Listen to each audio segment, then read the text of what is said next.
Alright, here goes the intro. Centuries ago, the world changed when an event known as the Great Betrayal occurred. One of the mightiest and most revered of the old gods, the magnificent Phoenix, was discovered to have betrayed the races of the realms. This led to a great upheaval as gods and mortals alike rose to answer the outrage of millions.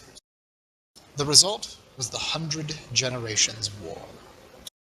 Many details of this war have been lost in the toil of time, but what is clear is that the great deceiver Phoenix tricked his fellow gods into defending him, and they in turn called upon the races that revered them.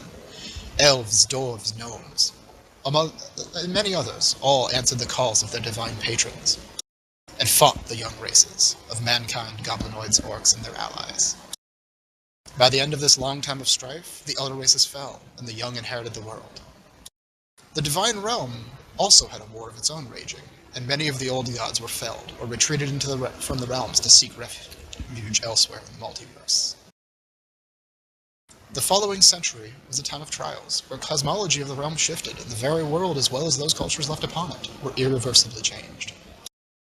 With the old gods gone, many practices and magics were lost or forgotten.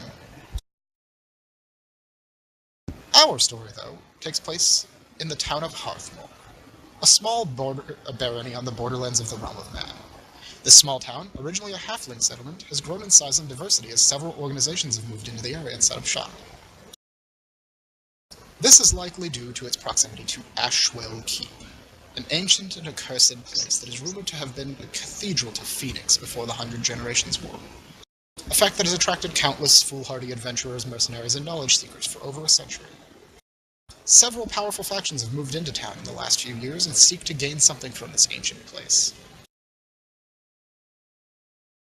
Among these groups is the Ordo Velatum, an organization of arcanists, alchemists, historians, and other magically inclined individuals who seek to uncover the lost secrets of magic.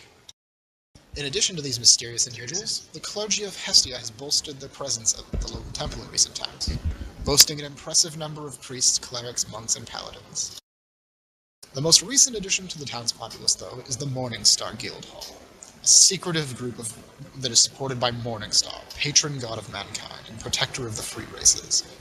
The group has men and women of faith, as well as highly trained members of the Hunt and the Wardens among its number. The town also has frequent visits from the trade caravans from all around the realm. It is a gathering place for those who seek to escape problems elsewhere or profiteer off the many adventurers who call Hearthmore home. It is an accursed place, and the threat of the agents of the old god creeping forth from the Ashwell ever looms.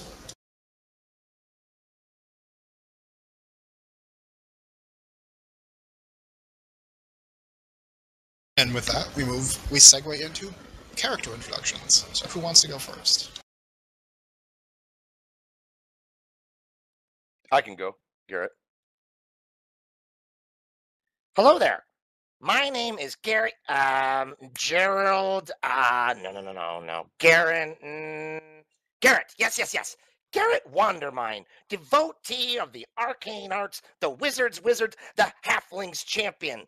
What was the question again? Oh, I'm sorry. I tend to be forgetful about things. However, I am as sharp as a tack, I assure you.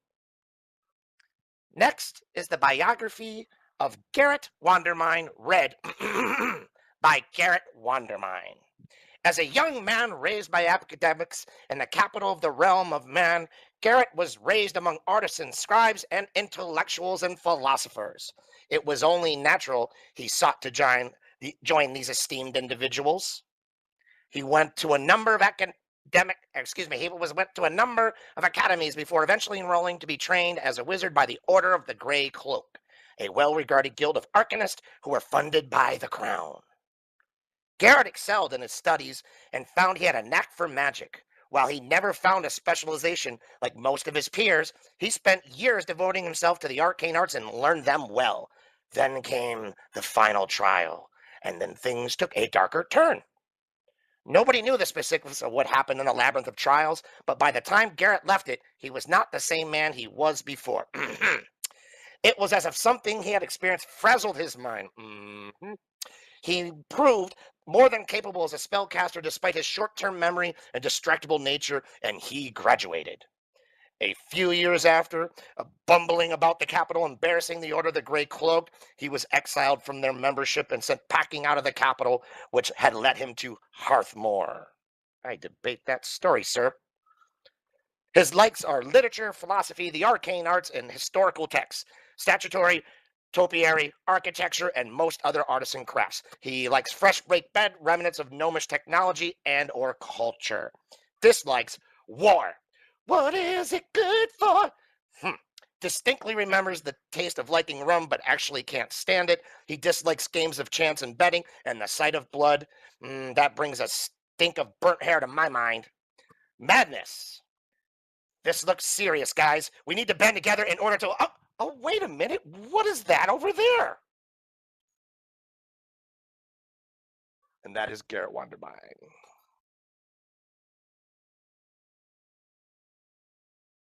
Alright, who's next? I take it you get easily distracted. I'm sorry, who are you? I'm Peisithoe Tideborn, the Sirenborn Sorcerer Org. And, of course, I have quite the neat backstory of my own. It is not uncommon for sailors to have nights of lust with a siren, like myself at sea. And such activities on occasion lead to a child turning up aboard the father's vessel some months later. Peisithoe, sorry for butchering names, was once such a child. Being raised at sea is no life for a child, and thus she was placed in a foster home. It wasn't until puberty then, well, my birth technically made so apparent, and she was quickly snatched from the home and taken in by the sisterhood of the conch. She was trained in the arts and dance and power of female wills. Whatever just happened there. Eventually, after completing her training, Peisithoe, well, that's me, I found myself a part of the infamous pirate warlord, Gruthrit. A position I enjoyed quite a lot, actually. It wasn't like the tale of adventure. And I wanted for not a number of years. Then Baldur died in battle. A shame. Now I have been stranded on dry land and forced to make a living for myself. A fact that led me to a place where I heard rumors of many powerful and influential mercenaries and factions have gathered. Hearthmoor. I like wealth, opulence, perfume, wine. Of course, being taken care of or being pampered. And one of my likes just happens to be my madness. Strong and or powerful men, which is my madness. I can't resist those kind of people. I do anything as long. I do anything I'm asked as long as the one person's asking as a male with some manner of authority. Whether cleric, priest, noble, aristocrat, businessman, doesn't matter. But I don't like manual labor, wrong, powerful women, and virgins. And that's basically me in a nutshell. Before we continue on, Cameron, could you please go into your settings and turn on push to talk? How do I set that up? Under settings, options, Under capture, there's a spot that should have the option push to talk. And then you just set up a button that you push whenever you want to talk. You just hold the button.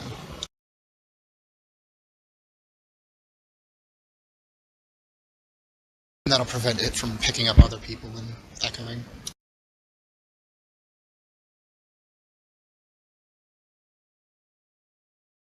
Alright, while he does that, are you ready, DH? Mm-hmm. If you would please. You cannot tell from the thoughts upon my back. I am Catalina Albescu, the Blood Hunter.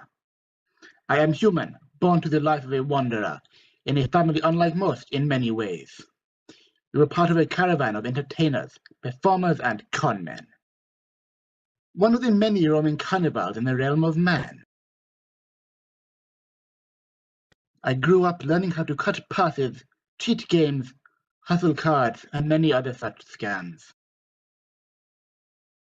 It was a simple and fulfilling life. Then it ended, on a dark, stormy road in the southern realms of man. I was only a young woman when my family, friends, and everything I knew was destroyed. My caravan unwittingly happened across the trail of a haunt of banshees the hunt had been pursuing. The hunt silenced the baleful cries of the undead abominations, but less than half a dozen members of my caravan survived. I was among them, clutching my mother's body. I was taken away from that place by the hunters and offered safety at a boarding house. I spurned that, begging to be given the chance to join the hunt. What followed was a decade of grueling life-or-death training to become one of the few who dare seek the monsters where they lie. I was inducted into the hunt as a ghost slayer 7 years ago, and have spent every waking moment since hunting such creatures, so that no other need know the loss I felt. What I like? Well, hiking, swimming, and the wilderness at dawn are all as beautiful as each other. And I also enjoy stiff drinks, well-cooked meat, and rare pipeweed. Oh? What can't I stand? The taste of healing potions is horrifying. But mostly, I suppose, crypts and nests. The smell of death, the leeches that make their home in them. I have no pity for the creatures of Ashwell, nor will I ever stay my hand in their destruction.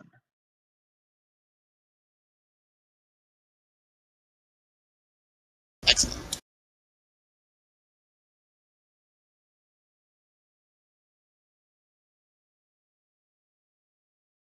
Alright, Cameron, you got that all set up?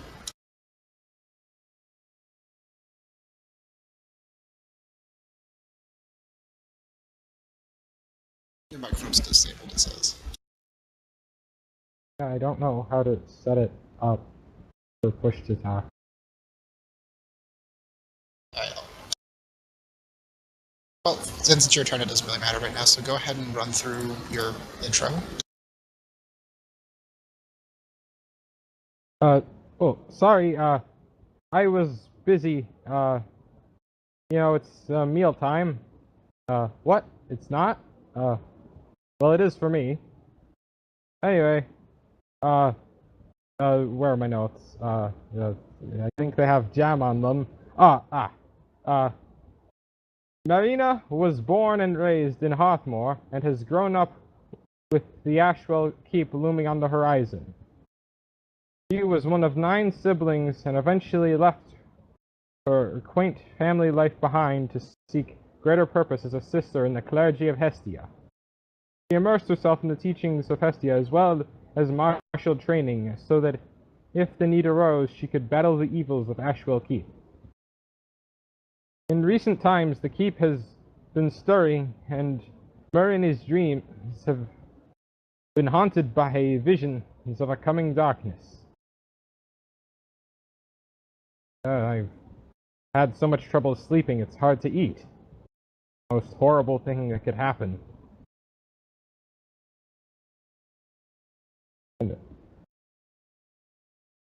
By visions of a coming darkness. It is for this reason she has volunteered to join the expedition to the accursed keep. What do I like? Pastries, you know, cake, pie, a warm fire, cooking and cleaning, hot tea, prayer to Hestia, and soft music.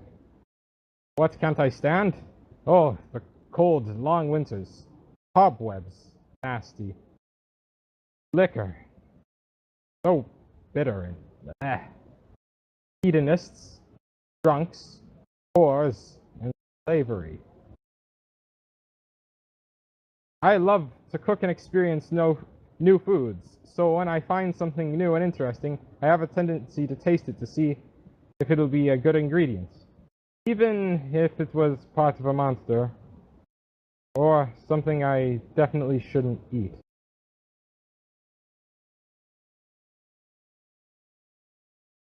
Excellent. And that is Mareena, Sister Mareena, a halfling cleric. And that's our cast for tonight. You are welcome. So on the next step of the little bit that we've got, you're all new people, so we skip over the living expenses because you've all got common lodgings for this session for free. So we jump directly into setting up the campaign, the quest for the day. Which means we will now jump to the map. Oh, spectacular!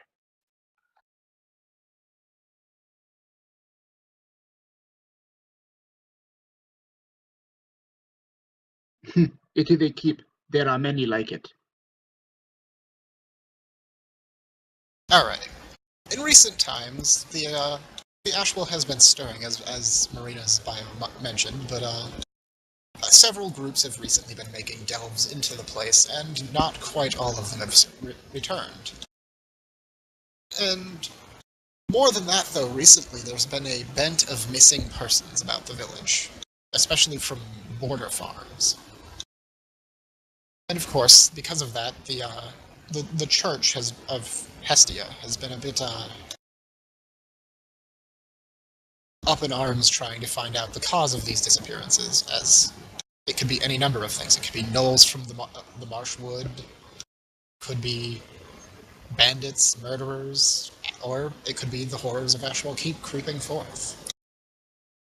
For that reason, the church has assigned Sister Mareena to gather a group of adventurers, or mercenaries, or what have you, as long as they're willing to take coin, to investigate the sources of these disappearances.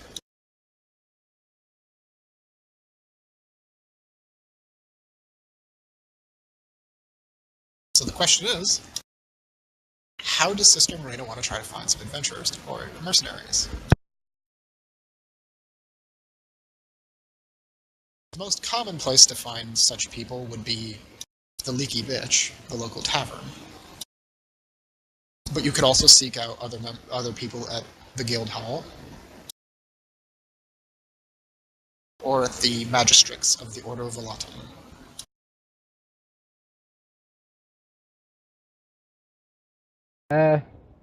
I would be very much against checking out the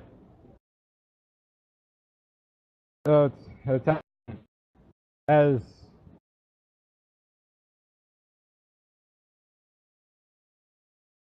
yeah. I Indeed. will check the guild hall. Okay. So you make your way to the Morningstar Guild Hall. And in doing so, you'll be allowed access temporarily to try and recruit some people for a quest, which is where we will find Catalina. Catalina, you'll see this young halfling woman dressed in armor wandering about the guild hall trying to recruit people for a hunt, while you're in there training or checking out contracts.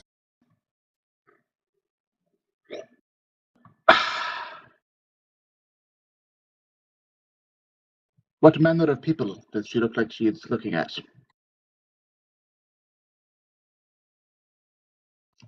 Just anyone, or? Anyone that looks capable. Which, And in the what is guild he house, is saying? pretty much everyone. What is she saying about this hunt of hers?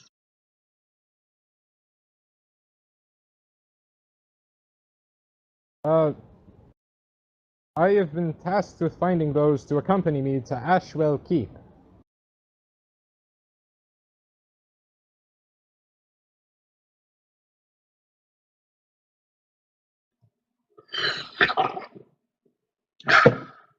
If you go into the keep, little one, you will need strong arms and stronger blades. What do you seek in that place?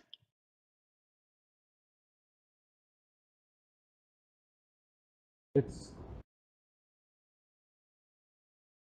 the keep has stirred recently. The clergy of Hestia have signed me with learning why. Well, specifically, you've been tasked to find out where the people who's the source of the disappearances of commoners. Other people have gone before, but they have disappeared, and we would wish to find out what has happened to them. You seek to help others? I suppose that is a good a reason as any. How much are you offering?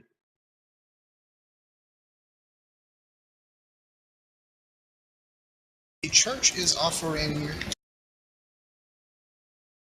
50 gold per head in coin or trade.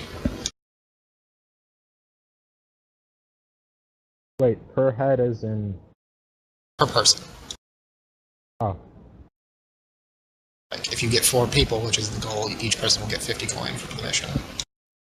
They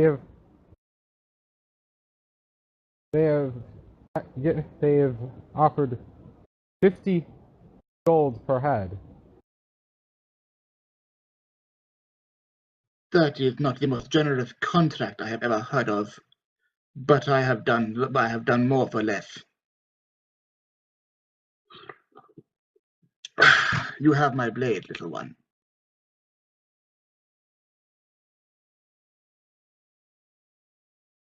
Now, tell me more of these missing people.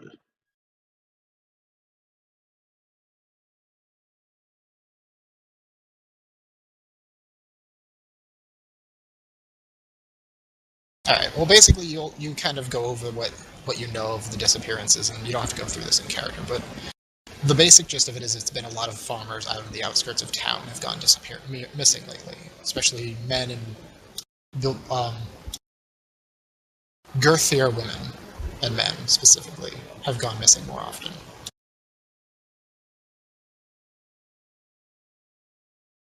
Why specifically is the question. Now, for the two of you now, like, you know, Mareena doesn't want to go to the inn, but Catalina knows it is the best place to find able hands outside of the guild house, because most hunters are busy. They have very specific jobs, and they're always after something. So the chances of finding more hunters to go on the mission is very slim. You know, little one, you are lucky with me. Most of my fellow hunters do not have the time to help you. If you want more swords, and believe me, you want more swords, we will need to go elsewhere to find them. The guild hall perhaps, but the inn is much more likely.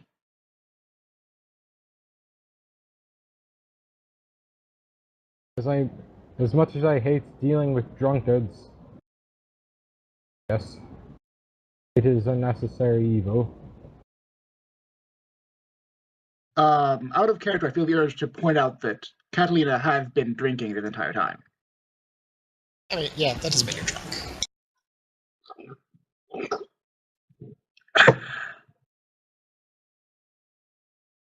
Alright, so you guys head off down the road towards the Leaky Bitch, the seedier tavern in town, and you find your way in and push the door open, and Immediately, the warmth of the hearth inside hits you, which is a welcome change from the rainy downpour outside.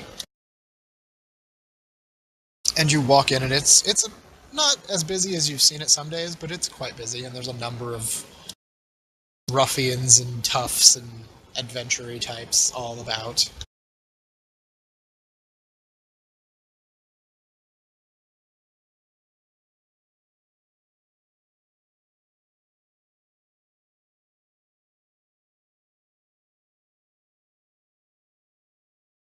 And but the first one that catches your eyes as you're scanning this room is a halfling. Strangely enough, which is not what you expect to catch your eyes when you're looking for people to go into a dangerous place. But this halfling has an air of arcanist about him. The way he's dressed and the robes that he wears and stuff immediately give you the inclination that he is not only well off, but also gifted in the arcane arts. You know, little one, steel is well and good, but magic can solve many more problems than it causes. Perhaps we should talk to your kinsman over there, the one in the robes. The one in the clean robes. That one. Aye. Before you guys come over, can I describe what he's doing sitting at the table? Go for it. He will have had an empty glass, and he's spinning it on a mage hand finger, and he's not touching it. He's just kind of watching it, playing around with it, just like the mage hand. And so the mage hand is virtually transparent, so it just looks like the glass is floating around in front of him, and he's just kind of poking it with his own hand, and then as it's spinning on the actual mage hand.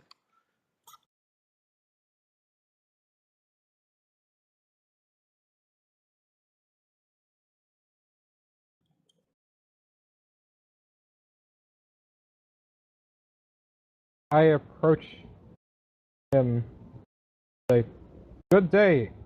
You have the look." Hello there.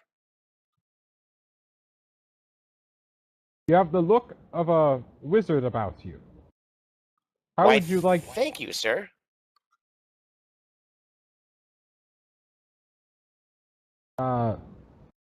This may have been a mistake. How would you wish to put your skills to the test for some coin? Service to the clergy of Hestia. Oh, what shall we be doing?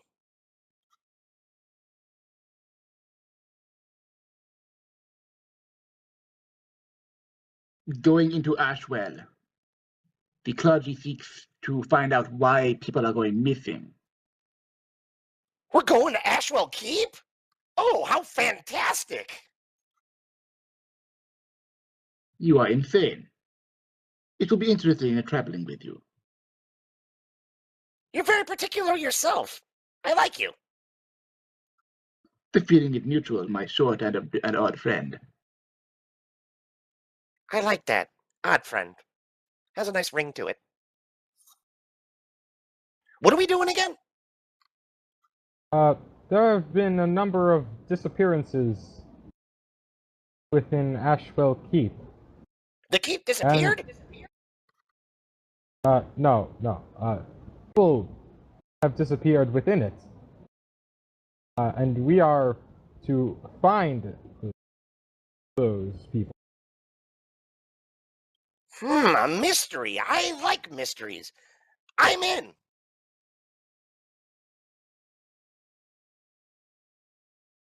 I'm nervously sweating and wondering if I've made the right decision.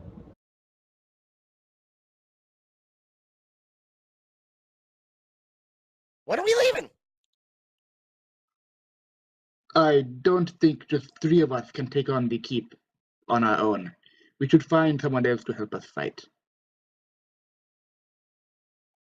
And on that note, given that Dark Rose's power seems to have gone out and she's disappeared and hasn't come back yet, we're going to be bringing in Rift instead. Hello.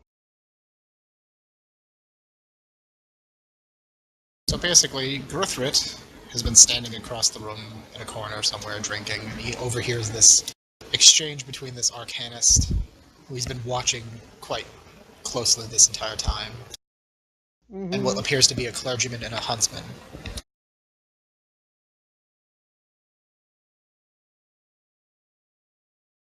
Yes, and I've gotten the gist of the of what's going on. Yes, missing persons. This rather tall hobgoblin gets up from his corner and comes over.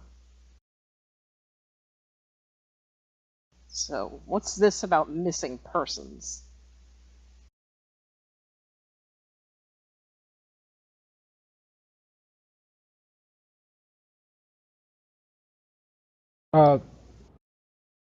People who have been sent to investigate Ashwell Keep have gone missing, and I have been sent by the clergy of Hestia to investigate. Would you be willing to aid us? What does it pay? 50 gold per head. Generous. Very well. And yes, for some clarification, Gruthrit is 6'1", and his skin is a pale yellow color. And he's wearing, what kind of armor has he got? Breastplate. And a helm. So he's a pretty big guy. Yes. And I imagine that the holy symbol is somewhere on there, right? Oh yeah, you're all, like, all of you are actually, pretty much 3/4 of you were wearing holy symbols currently. So if everybody wants to roll a religion check to identify what each other are... Sure. Let me find my sheet.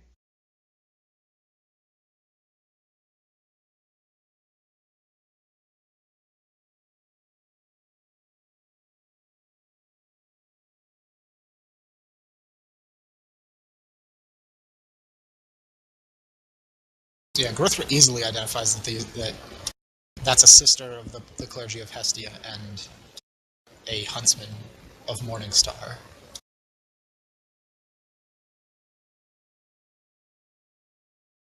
His eyes seem to travel over all of you, giving you a very judging, discerning look, but he says nothing.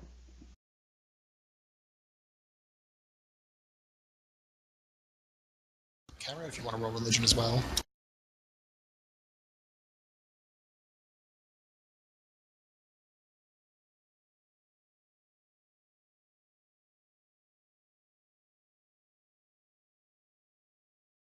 Wow.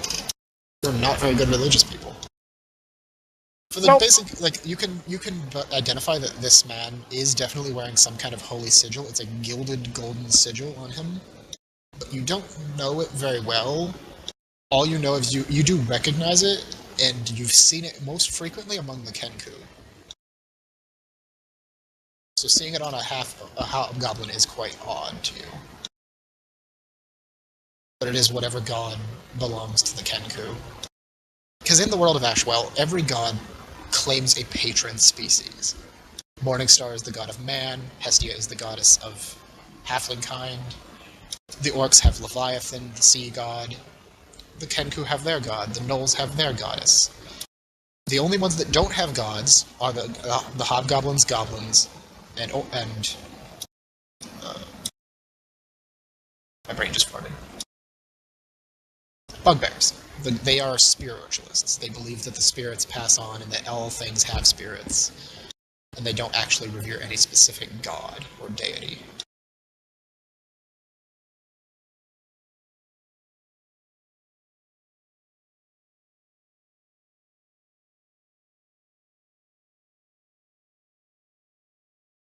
So yes, you have a group assembled. And welcome back, Rose.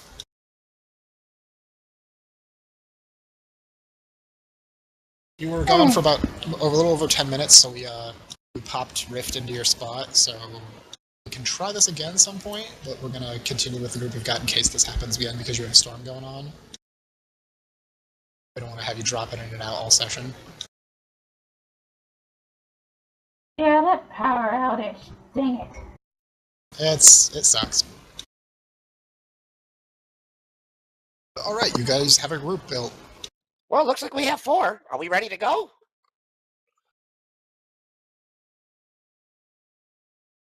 Well, we have muscle, faith, and insanity, so I suppose so. Oh, you said I had muscles? Thank you.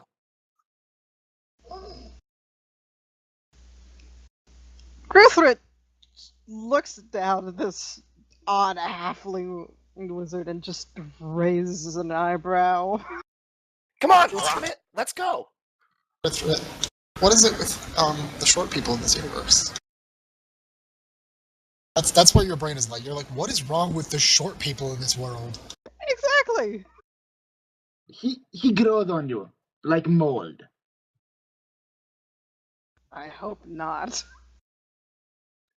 Garret just looks around and he's like, he knows they're not talking about him. He's just not sure who they're talking about.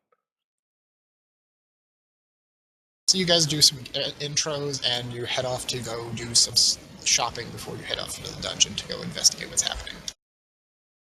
But here's where we get to this phase. This is the vendoring phase. It says at the bottom down here in the bottom left or right hand corner, it kind of tells you what you can do. You can stop at any 2 locations in the top row or 1 in each row. Every single session. You can perform 1 action at every single location, or 2 actions at each location you stop at, or 2 actions at a single location, but certain things don't use actions, like donations. Like say you want to go to the wishing well and just throw some coins in it, that doesn't use an action, but it does take up 1 of your locations. So the basic question is now, who wants to go where? And the only place that only one of you can go is the guild hall, because it's members only, so only Catalina can go there. And under each place I've got a list of things that you can do there, but you can do more than that if you have an interesting idea of your own and want to try it. Well, And does yes, the guild hall have ammo? The vendor, if you go into your handouts, there is a spot that says vendors, and it lists everything that every place has. Except for the guild hall, because everybody else can't see it. But no, they do not sell ammunition. God, actually, do I already have ammo? You should. Doesn't say any on my sheet. Do you have a ranged weapon? Crossbow. Then I will fix that real quick. Yeah, go ahead and just kind of survey the area and see what you... Oh yeah, you have ammunition. It's in the sidebar on the far right. Oh, is it? Oh, okay. Yeah, you've got adventuring gear, alchemist supplies, thieves' tools, a potion of healing, and ammunition.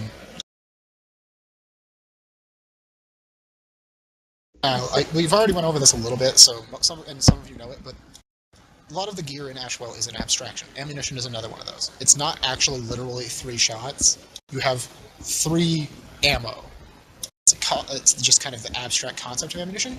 The only time you lose ammunition is when you botch with an attack with that weapon. So anytime you roll a 1 with that weapon, you'll lose a point of ammunition. And in specific situations like if you almost fall in a pit trap and your quiver falls, or like your quiver tips over and you lose half your arrows, you're going to lose a point of ammunition. Or if you get set on fire, for example. Like things like that will cause you to lose ammunition or adventuring gear. But for the most part, you only lose ammunition when you roll a 1. Okay, gotcha. In that case, then, my first stop, I think, will be at the guild hall. Okay.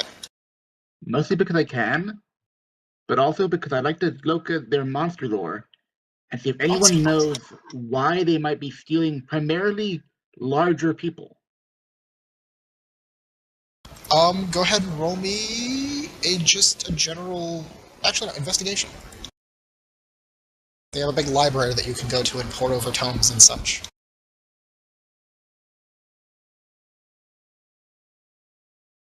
Alright, that is easily enough to find out some useful information. Food. Many monsters eat people. Bigger people give more food.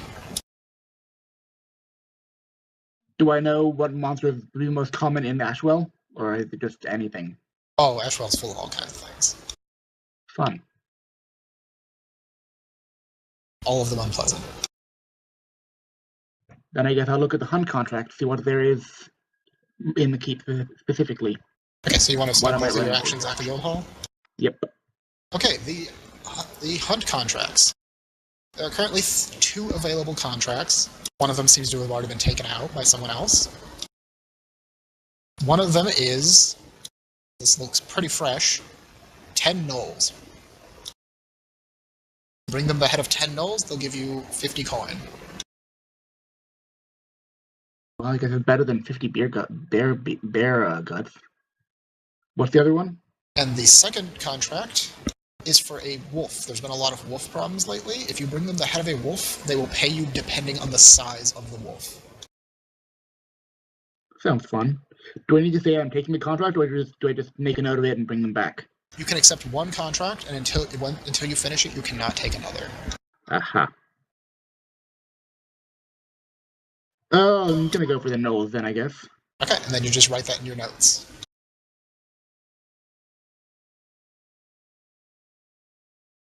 Alright, so that finishes up Catalina, unless you want to stop at another location and do something that doesn't take an action, which would just be donating money. I'm not gonna give my money to the well, I don't think, this time. Not yet. Okay. Alright, with that done, then who wants to do what next? Garret can go. Okay. Well, since I'm broke, I think I'm just going to spend my time sitting in the tavern. I will cast Mage Armor on myself and use a short rest while I'm there to recover my spell slot, so before we hit the road, I am ready to go, sir. Okay, yeah. Which, as a wizard, you can do because you have Arcane Recovery. So, that works. And that'll be You it just for me. basically mark off Arcane Recovery as being used, and you're good to go, and you're under Mage Armor for the next 8 hours. Which, if you want to adjust that on your character sheet, there's an easy way to do it. There's a little gear icon at the top right corner. Click that, and there'll be a spot that says Armor Class that you can hit, and you can just punch in the Armor Class of your Mage Armor. And just click the check mark, and then when Mage Armor's off, you just unclick the check mark. Which, if I remember, Mage Armor is 13 plus Dex. I believe so, yes. Yeah, I'm trying to find the AC. I'm on the page with I hit the cogwheel. Is it on the left side?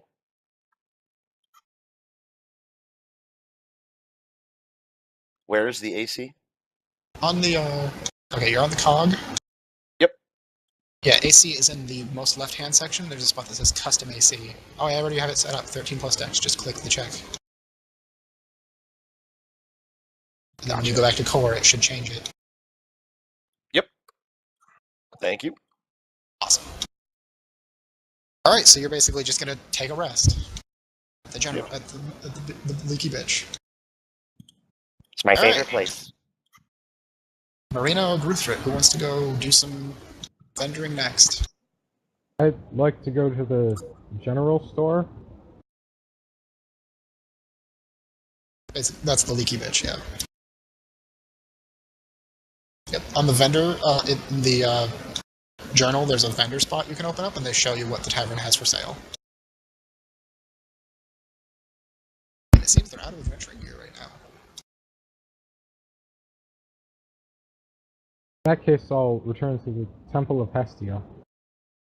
And you guys all have, because you're all new, you have full loads of adventuring gear, ammunition, basically all the necessities that you have. It's just other stuff you might want to buy, but yeah, look at the vendor's page, find out what you want to buy, or sell. Like, you don't have anything to sell yet, but if you want to buy anything, you can grab it if you have the gold.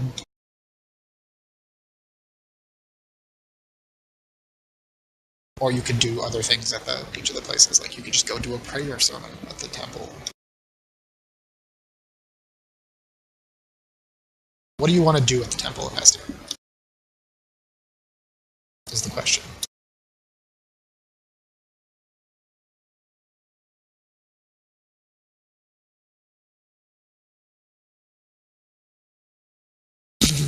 I'd like to buy a healer's kit. Healer's kit?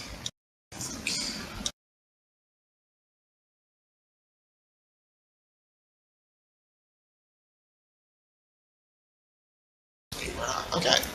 Do you want to buy some healer's kit? How many points of it do you want to buy? You can get up to 3. Only 1. Okay, so you buy a single healer's kit slot, so it's 15 gold. I will add that on your character sheet now.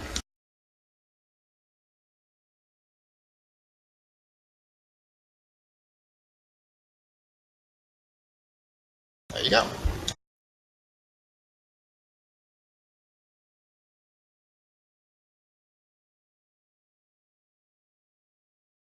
Do you buy yourself some healing supplies? Gruthrit, what are you looking at? I'm heading down to the murder caravan. Ah yes, the murder caravan. And for reference, for those of you that are new that don't know the Lord quite well, the murder caravan does not actually refer to like a caravan of murderers. It's a murder of crows, because Kenku make up the caravan. Gotcha. And Kenku are little blackbird people. Hmm. Huh, I wondered about that. I'm going to refill my missing adventuring gear. How many points? That's 1. Okay, so that's 25 gold. Yep. And while I fuss about with that, he is going to regale the tale that comes with his the new scar that he's sporting about the the harrowing encounter with the ghosts in the. You can go ahead and roll me a perform check.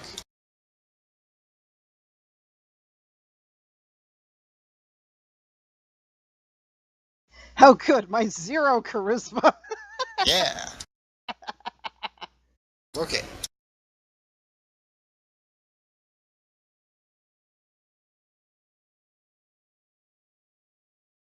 Okay, it's not the most. It's a little dry as tales go. It's a little dry, but you know. But you've spread your legend a little bit. Showed off your flashy, glowing scars.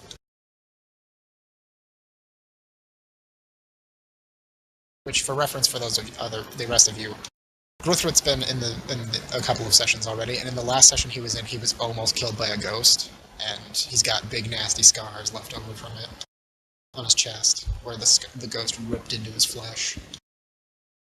Hmm.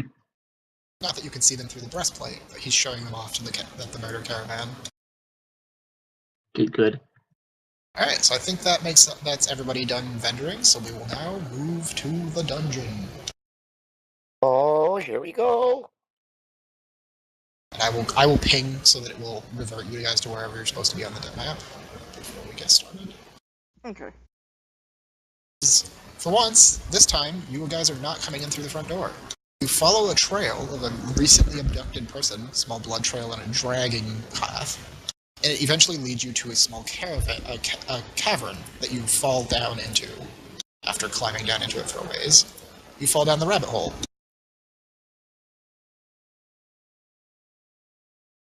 Oh, my.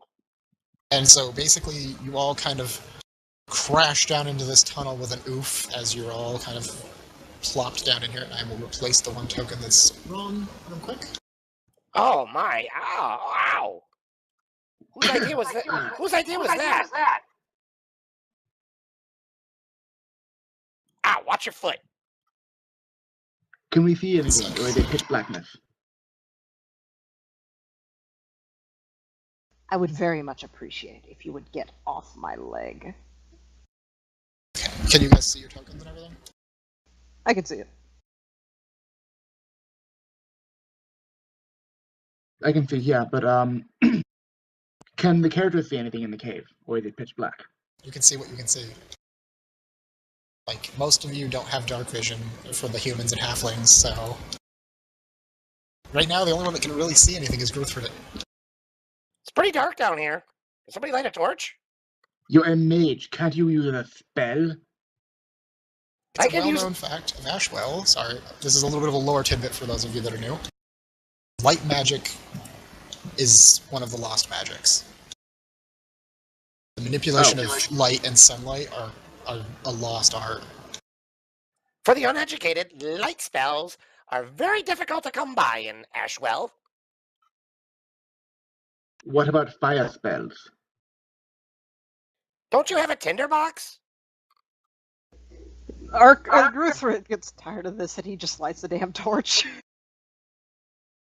Well, the others bicker.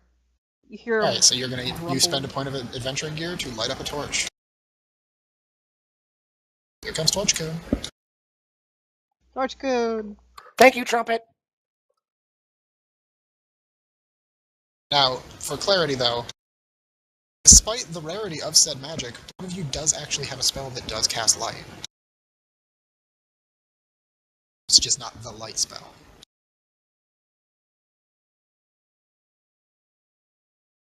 Mareena, as a member of the clergy of Hestia, has produced flame. I cast Produce Flame. So yeah, Mareena just holds out her hand with her open hand, and poof, a fireball appears in it.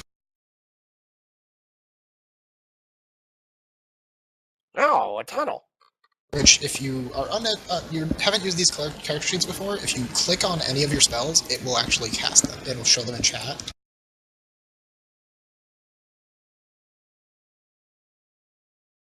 But you don't really have to worry about that for this spell because you're not attacking with it yet. But yeah, Produce Flame. As you can also throw the fire at people, which is what that will do if you click it. But until then, you actually hold it, and it gives the same effect as a torch, so I will also pull up a torch for you. I know we didn't do a bio for Gruthrit. Is he a fighter or something? He is a cleric, actually. Oh, okay. Yep. Just a very strange cleric. Now, because of the way the token works for the torches in this, what you'll want to do when you want to move is instead of just clicking your token, you want to drag and scoop and get both tokens and then move. Because the torch won't follow you otherwise. Yes, you are now in this dungeon and you have a pair of lights. Also, Seem be to be in careful a to not. narrow Sorry. cave. So a cavern, is it? When you're doing the whole click and drag, be careful not to scoop up the other person's torch. Because I believe they're not to character. Yeah, they're not bound to character. Gruthrit, The only way to make it so everybody can see them. Gruthrit, can I borrow your torch? I wish to look ahead a little.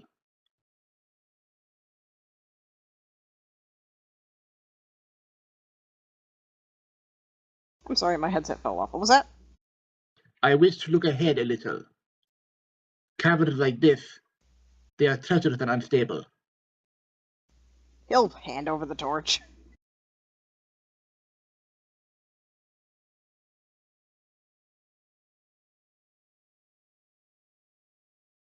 I'm going to go ahead and take like a couple steps forward and kind of just look around and see if I can spot anything out of the place or out of the ordinary. And you guys have full control over your tokens. If you don't know how to use it on Roll20 normally, if you pick up your token, tap spacebar, and then move and drop and tap spacebar before you drop, it'll actually show a line everywhere you move.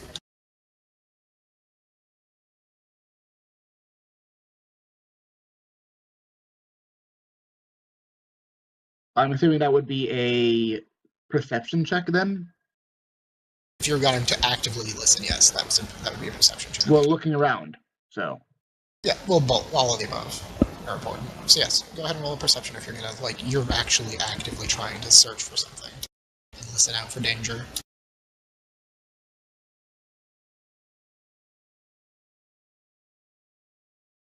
It could be better. You definitely hear sounds in the distance echoing through the chamber, but they're very indistinct at this distance. But there's definitely something going on in this cave that's not just you. We are not alone. We should be careful.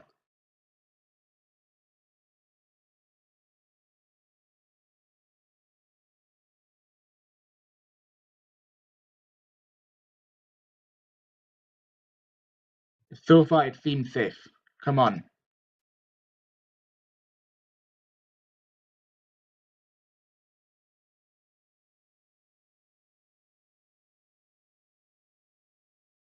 Little one, are you coming?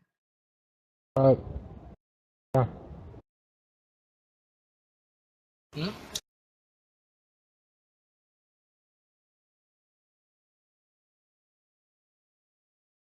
Sister Mima, are you coming with us? Yeah. Wait, how do I... Alright, right-click next to your character and kind of drag it over both you and the torch. Then let go and click and drag to move your character around. It's left-click to do the box. That's fine, yeah. Whoops. My bad. Right-click is to move the screen around, which is also useful. Just not when you're trying to move the character around. Yeah. So if you left-click and drag over your character in the torch, and then hold that button to pick them up afterwards, you can move stuff around, and if you hit spacebar while you're doing that, it'll put little markers down everywhere you move. Wait, which one's my character? You are the one that's in the back still. Yeah, where they just pinged. Wait, what? On the map, do you see that big gray circle that just appeared? The red one? Oh. I think you might have to ping him to the locationing. Yeah, now can you see it?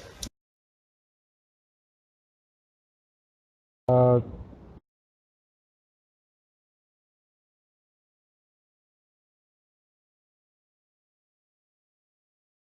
moved you there. That's you right there. Sister Mareena is the token that's just moved. I don't see any. Like nothing at all? Just a big black screen? No, I see the dungeon. I see everyone else's mini. Oh, you know what? I gotta check something. I might not have gave you character access for the character? I thought you have access to it.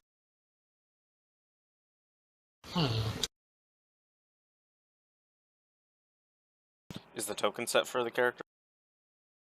Yeah. You should be able to move this token around. Can you click on Sister Mareena's token? I don't see token. Try zooming in. Yeah, that's probably a good idea. Up on the right-hand corner, there's a little, bar with a button on it, and you can move it up and down, zoom in on it.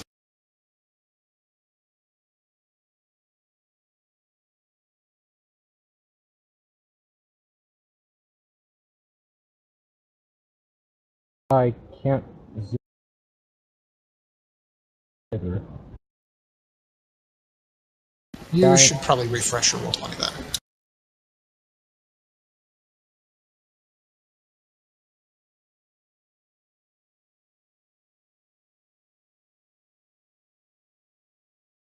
Yeah, that's what I'm gonna... Yep, go ahead and refresh. For now, I'll move you up with the rest of the group.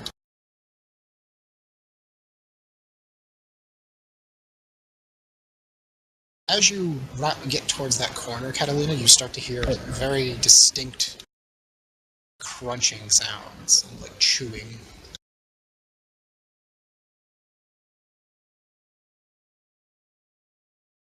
I'm going to take a little bit of a step back from the corner then to discuss with the others. You guys hear that? What's that noise? I think we know what happened to our missing people. It sounds like a monster eating. Oh my. We will need to be careful and ready for a fight the instant we turn the corner. A fight? We gotta fight people? Yes. Hopefully not. But monsters, yes. Monsters? You know. Oh boy. The moth analogy is more and more correct. Rubs his face, just kind of like, oh no. I will keep you safe, halfling. Now come on. Oh yes, I feel safer already.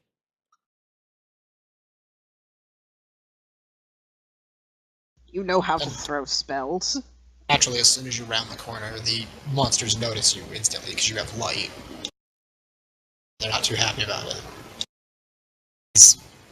nasty okay, ugly creatures spin around as the light echoes around the corner. What's this? More living to feast. I think you know we are here. Ready your weapons. You immediately get triggered a little bit, Catalina, because they say more living to feast, which immediately goes undead.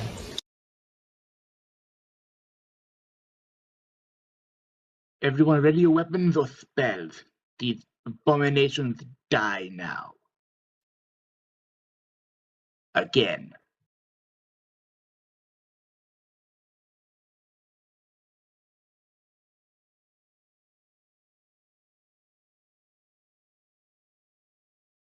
Catalina draws her sword, her silver longsword, and takes a step forward.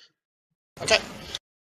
Everybody's going to roll initiative before we get into there, because both sides are aware of each other. And how we work initiative in Ashwell is it is not the standard, everybody takes turn at their number kind of thing.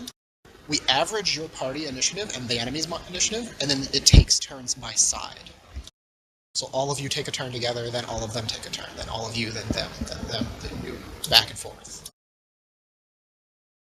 If a group gets surprised, that group automatically goes first.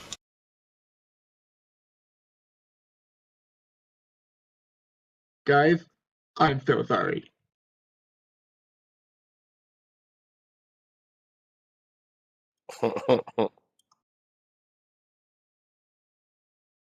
Yeah, we might have beat it. I mean, well, yeah. Because they were crap. We got Sister Mir still got a roll. True.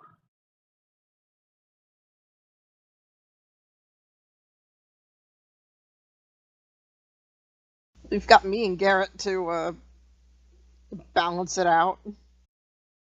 Yeah, that 18's going to help a lot. Oh, those ghoul initiatives. They're undead. Was that by accident? They were visible. Yes. I hate that that's the standard of the ISRD stuff. Not whispered.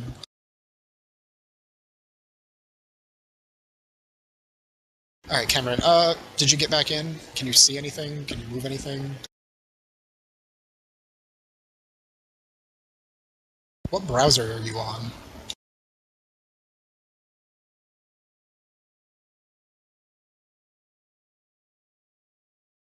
That was Mike shut off too.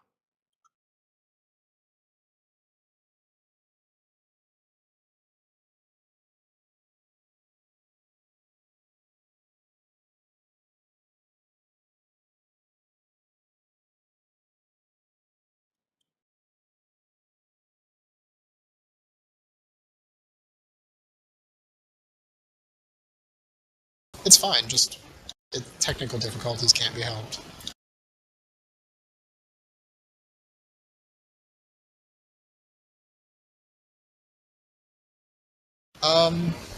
Yeah, but that's why I was asking. If you're on Chrome, I've never had problems on Chrome with it. Sometimes I know Firefox occasionally has issues, but usually it's pretty good. If you're on an Explorer, that's a mistake. Internet Explorer is a mistake in general. Yeah, and I don't know about the new Windows 10 browser. Never known anybody that uses it. Edge. Okay, we don't need to worry. I just did the math. Even if Mareena rolls a 1, we still have higher initiative than them, average.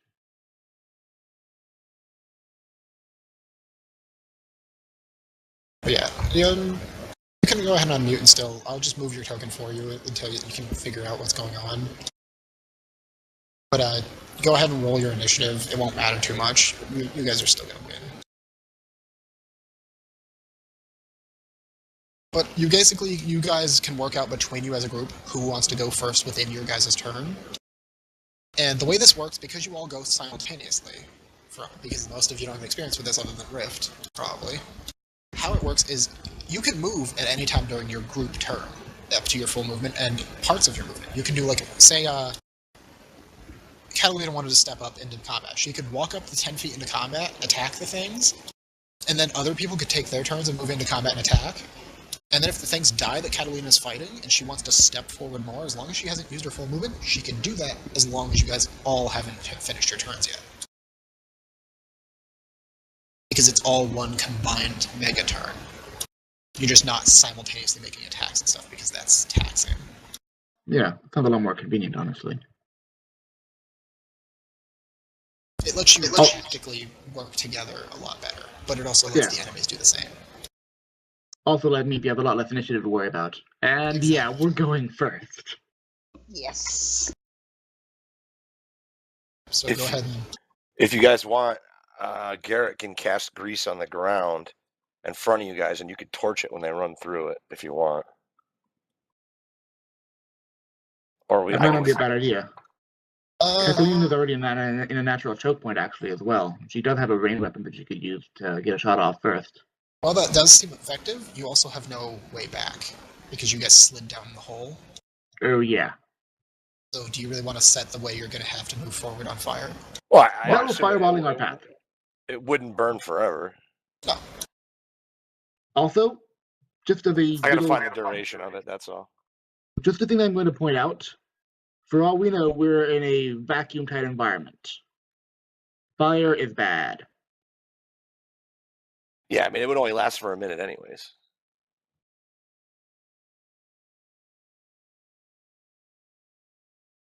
All right.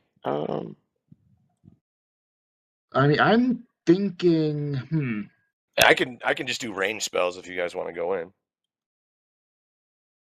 Well, the path doesn't look that wide, so if we can get a choke point set up, you have the mages and whatnot. I mean, you're all spellcasters, right? Yep. 2 clerics and a wizard. If Catalina can get into either that corner right there, and I can step up, and those things have the choke point, I have a very useful spell for things being very close to each other. So we can pick them off like that. And then they can throw spells at them. Huh? It's just a question of what you're doing. Yep. So you're going to wait for them to come to you instead? After setting up a choke point? Now, there's 2 ways you can do this. Catalina can squeeze into that corner and pull out a crossbow and take a shot at one of them. To try and draw their attention more so, and then Gruthrit can sit there and do a readied action. Yeah, like, everybody behind me could also do a readied action to start throwing spells at the first thing that comes forward.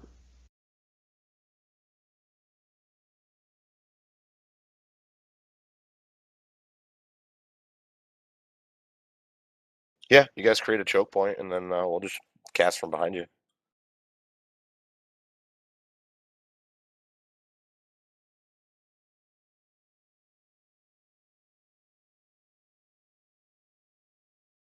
Alright, so do what you're going to do. In the order you're going to do it. We lost Cameron altogether. Yeah, I figured.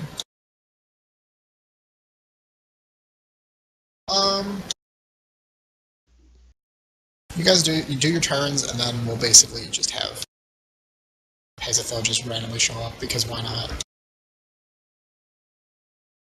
Right. So, Catalina, you want to squeeze up in that corner?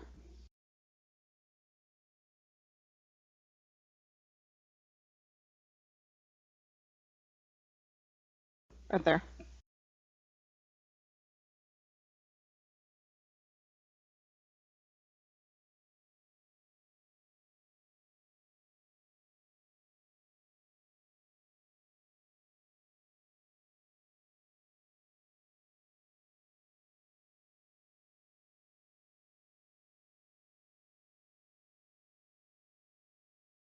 You guys going?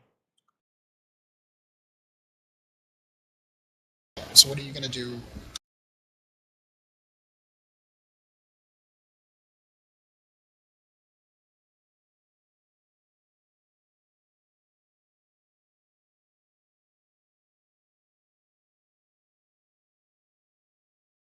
It's Catalina. Oh, you there? Oh, by the way, now that I see them more clearly in the light of the torch, can I identify the undead abominations? Sure. Go ahead and just roll me a quick intelligence check.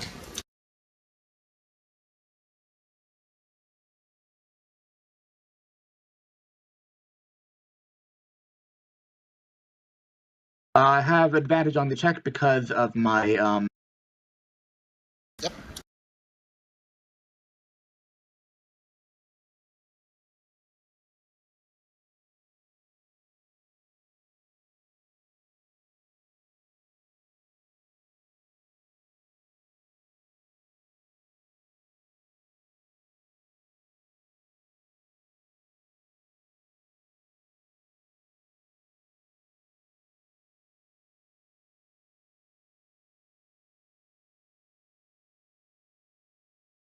In 19, oh yeah, you've seen these before. These are ghouls. And the one in the back that seems to be brandishing a shovel is a ghast.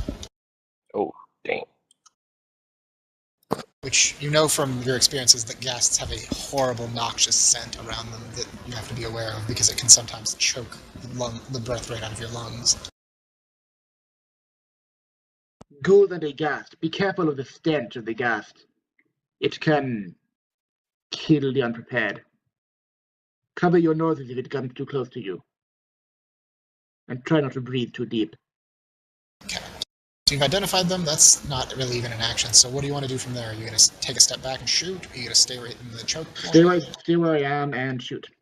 Okay, so you pull out your crossbow and take a shot. You shooting the first one? I'm gonna shoot the ghast. Alright. Let's see that attack roll.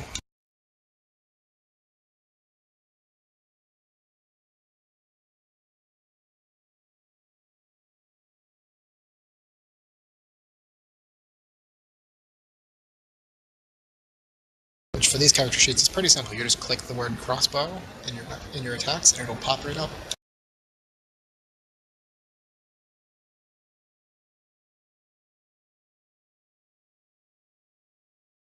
In my attacks, you say? Yes, on the character sheet in the center section, there's a spot that says attacks. Ah, found it. Okay, gotcha. You can just click the word crossbow and it'll pop up in chat. Well, it'll query you first to see if it's advantage, disadvantage, or normal, which it's normal.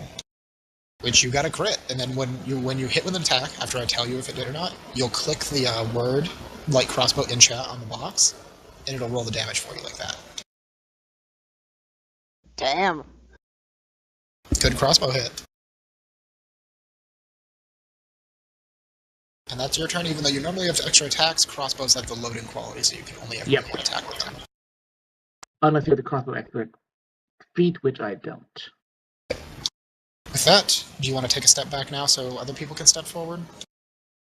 They can cast past me, right? Well, Gruthrit is going to do a melee spell.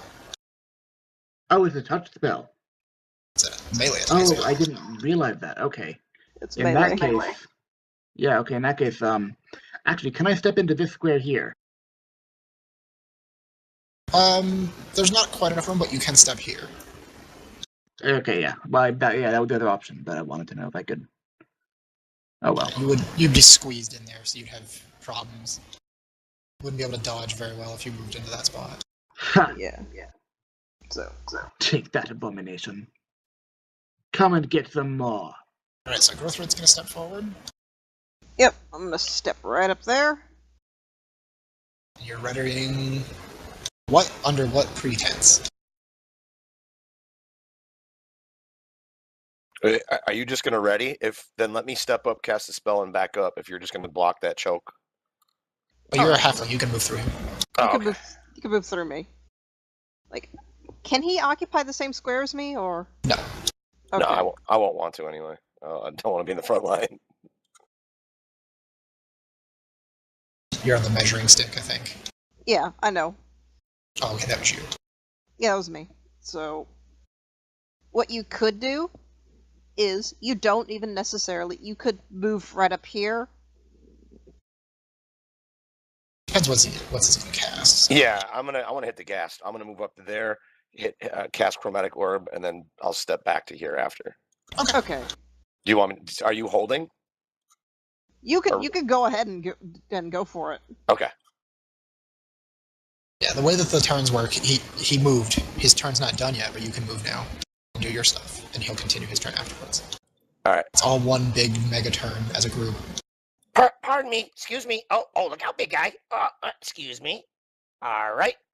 I'm going to cast Chromatic Orb at the 2nd level. Ooh. Oh, with those, instead of casting from the spell page, cast from the attack section on the front page. For some reason, attack spells seem to bug out when you try to cast them from the spell page. Yeah, no problem. And I'm going to do it 2nd level, and I'm attacking the ghast. Yep. I thought Chromatic Orb was an AoE. Huh. No, it's a single target. 17? 17 will hit. So it is... In chat, you just click the word Chromatic Orb on the box. Yeah, but I'm doing it at 2nd level. Will it ask me? No, it'll roll it for the normal type, and then you can just roll the additional die. Ignore the crit because that was on the advantage, but you get 19 damage from the main hit, then it rolls an additional d8 because you cast it at 2nd level. Oh, right there you have a higher level cast, extra 2. So it does 21 points of damage.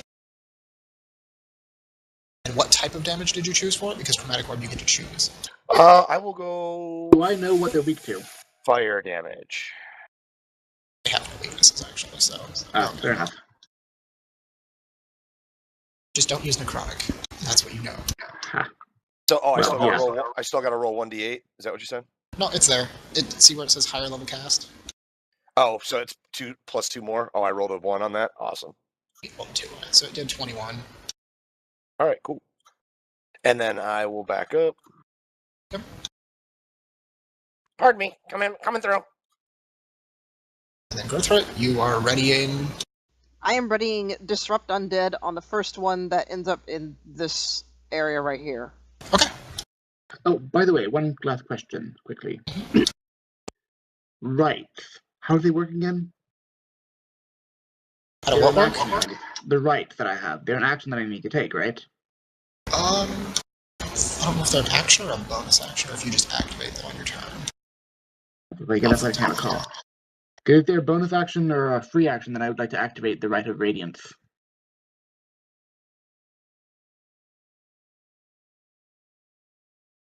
Bonus action to empower a weapon. Alright, yes, I'm going to activate the Rite of Radiance on my Silver Longsword, which I'm going to be readying after the crossbow shot. Okay. So you use Rite of Radiance, so you reduce your max HP and your current HP by your level, so 5. Now, and then whenever you hit with that weapon from now on, until it gets dispelled or you turn it off, you do an additional, you just click the right of the, whatever it called it on your character sheet, each time you do it. Yep. So yes, you all see Catalina stow her crossbow and pull out her silver longsword, and kind of slit her palm on it and run the blood up the blade, chanting in some archaic language you've never heard. And these glowing, radiant, like sunlight-colored runes just embed themselves out of the blood into the blade. And the whole blade now kind of has this dim glow of sunlight to it.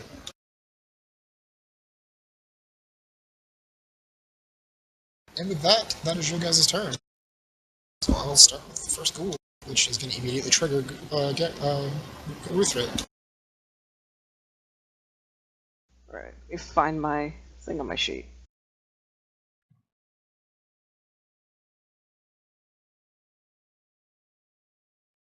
Load, please. Thank you.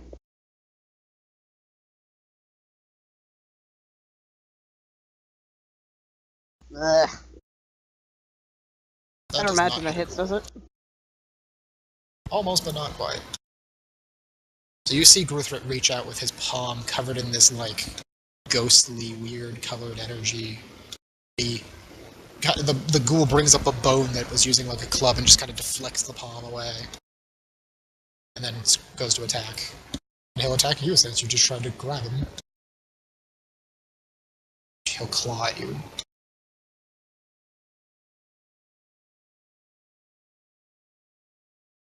Oh, look out! Ow! But 6 is not going to hit. Nope. Nope. Not even close.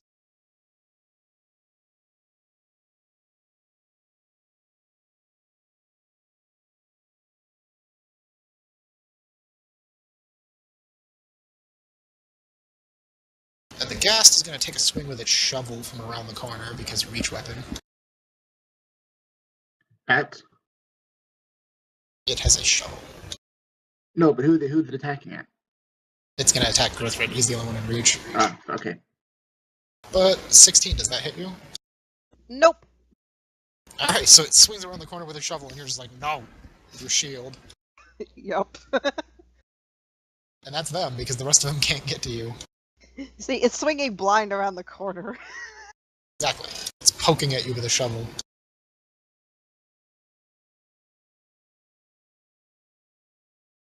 Yeah, you guys can't see my rolls.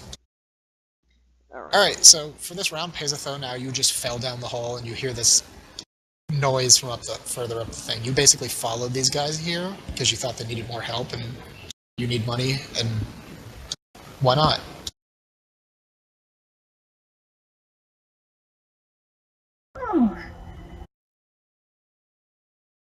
Oh, that was a bit rougher of a landing than I expected.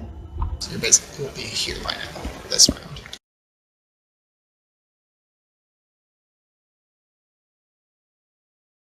You can't, from where you are now, you can't really see what they're fighting, but you can definitely tell that they are fighting because they've all got weapons drawn and stuff. Would I notice that she's behind me at this point? She's only like 20 feet away, 15 feet away. Probably. You want me to roll a perception on that? No, you've got a decent enough passive perception. And if she's not actively trying to sneak up on you, then you're fine. Hey, guys, we got incoming from behind. Friend or foe? Hello. I heard you guys could use some help. It's hard to Sounds tell. like friend. Is it also trying to gnaw our faces off, he says as he swings his flail at the at the ghoul in front of him? This green Believe flame it or not, blade. I don't believe so. It might be undead, I'm not sure. Alright, flail attack at Rift. Yep. No, you can quite clearly tell that this is an orcish woman. A scantily clad orcish woman. Oh my. Boys. That definitely hits Nice. simple ghoul. Whoops. So, yeah. Let me roll my flail now. Yep. So, total of 13 damage. Yep, and I'm targeting the ghast with the splash damage, yeah. Yeah, the secondary.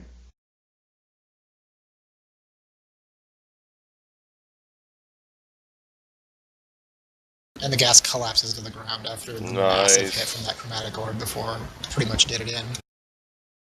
It was at 1. I'm going to take my divine flaming silver sword and slash at the ghoul in front of me. Okay.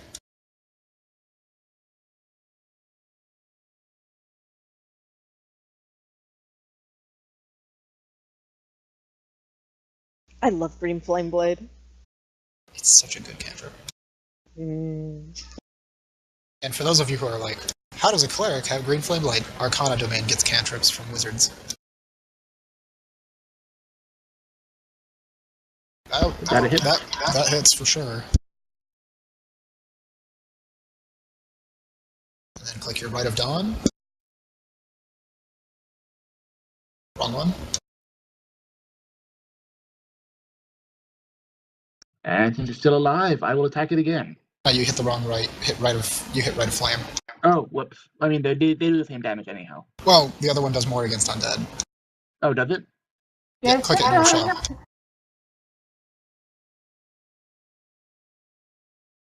Oh, huh, so it does.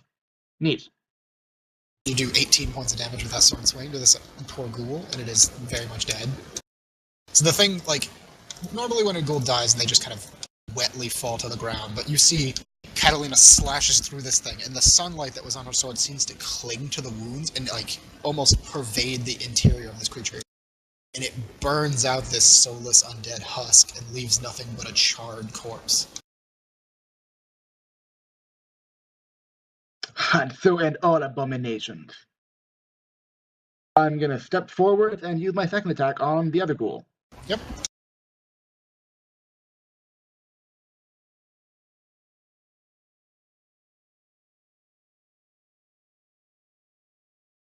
That will miss, though. Yeah, I figured. Oh well. Alright. Is that to me now? Either one of you, Gruthrit, or Garret, or Peisithoe can go. Alright. Okay, I am going to hit this one right here with a acid splash. Nice. It is a DC, what is it, 14? Yep, DC, this is right on there, 14 DC. Let's see if this thing can pass that.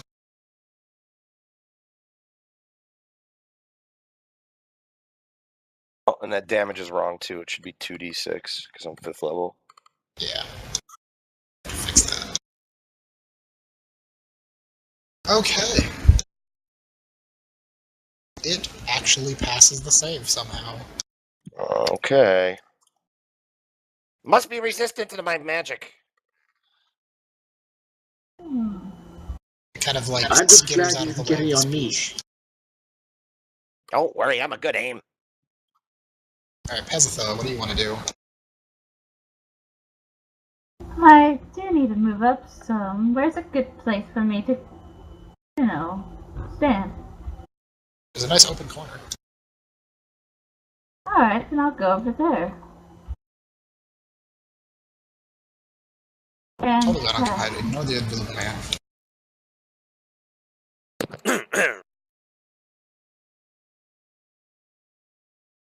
and then cast Thunder Wave on it. You don't want to do that. Please don't do that. Man, I if put you're the my- lightning lure on you. Thunderwave is a big area of effect that does a 10-foot cube in front of you. You would hit at least Catalina, if not more. What you might want to do And probably is knock me into the wall, too. look at your more basic spells. These monsters are pretty weak. Look at your cantrips, maybe, see if there's anything useful there. Lightning Lure would be a good one. Maybe That's Shocking Grasp. what I was going to possibly do was I thought you said batter Lightning Shocking Lure for Grasp. some reason. Yeah. Shocking Grasp is melee based, so I couldn't quite Yeah, do that. I did say Thunder Wave, but I was like, maybe Lightning Lure better. Maybe better. Alright, so go After ahead you and said that. try out Lightning Lure. It should be on your attack section. In the middle of your front page.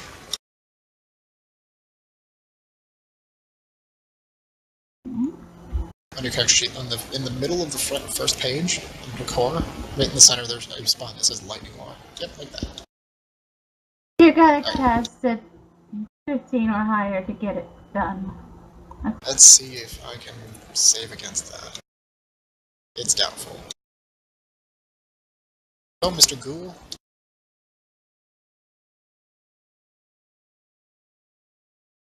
Alright, so it gets pulled towards you up to 10 feet. There's people there. You can basically pull it to there and then electrocute it. It's now under with Gruthrit. Gruthrit, you still have movement, right? I do. So if you want, you can step out of the way as she yanks this thing over with lightning. Yes. I assume I don't get an attack of opportunity if it does so, right? No, it's not its own option. It didn't choose to be moved. Oh. So what he does well. is that he steps back from this thing as it gets pulled towards him, managing not to kick Garret in the face as he does. Hey, watch it! And it takes some lightning damage from that, because it does end the movement within 5 feet of you. That's how lightning lure works. If you pull them and they end close enough to you, it shocks them. Actually, do you want me to roll for that? Because that could be hilarious. And that's 8d9, that's 8 damage to it. Yep. That's that. Your guys' turn. School's gonna step up and try and swipe at Catalina. It's actually gonna try and bite her. Big pointy teeth. And it rolls an 8. And the other one's gonna try and claw Peisithoe since she just drug it across the map. And I'm pretty sure 17 hits her. Yeah, that hits. So you take 7 points of slashing damage. Rakes its claws at you.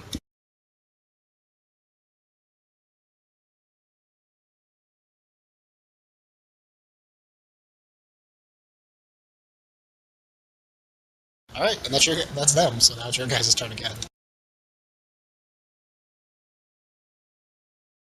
I'll cast Acid Splash again. Alright.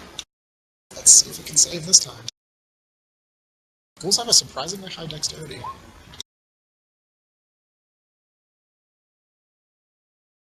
Doesn't that hit me?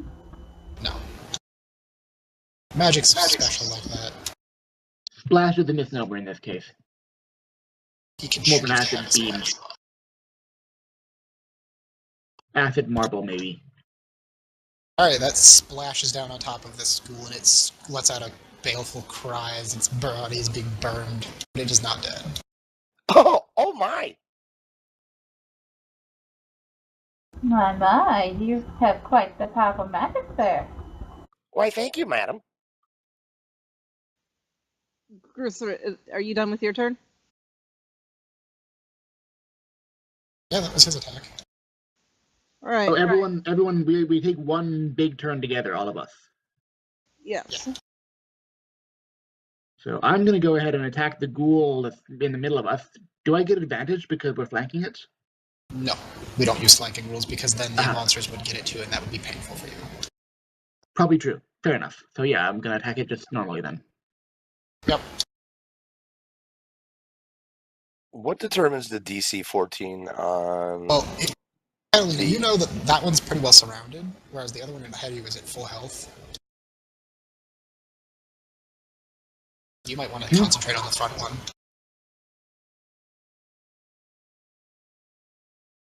I want to concentrate on the one that didn't attack me, the one that's ignoring me. Okay. Either way, you can take stupid, but I'm here, abomination. Eyes up, your death comes for you.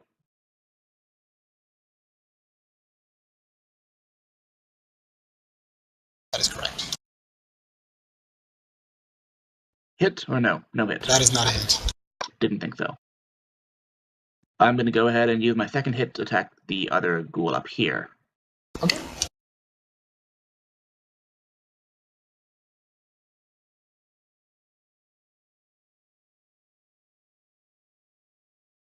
That one hits.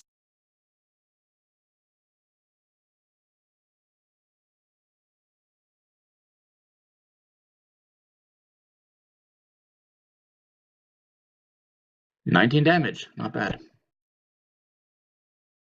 Not bad at all.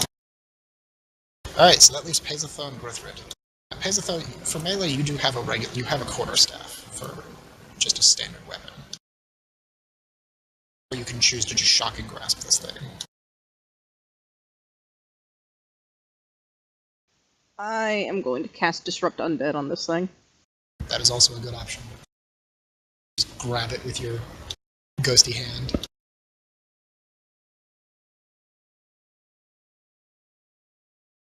Ooh. Oh, very nice. Rest in pieces. See that damage? That's a hell of a...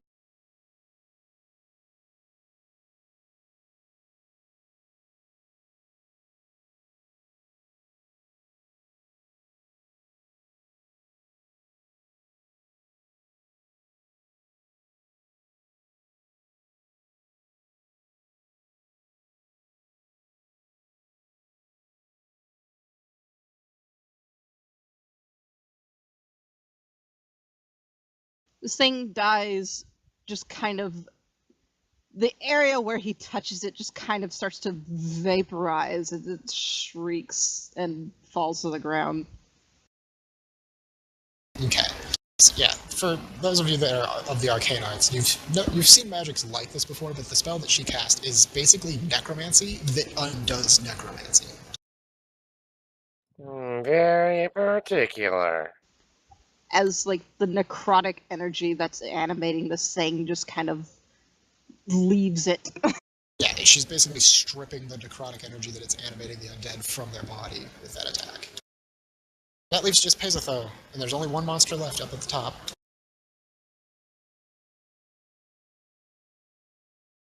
Clearly now this is the fireball time, right? As my map somehow disappeared on me for some strange reason.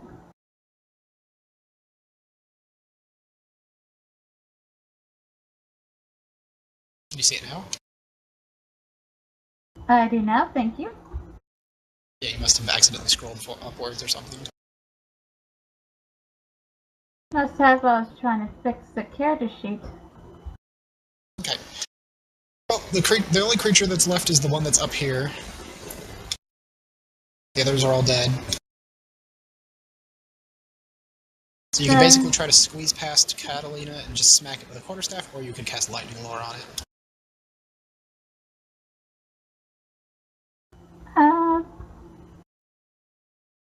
Or maybe Shocking Grass? If you want to squeeze up there and attack it, yeah. I'll do that and do Shocking Grasp.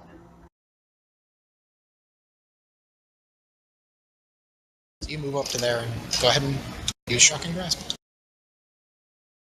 I actually have advantage on this? No, you do not. Alright. If the creature was wearing metal armor, you would.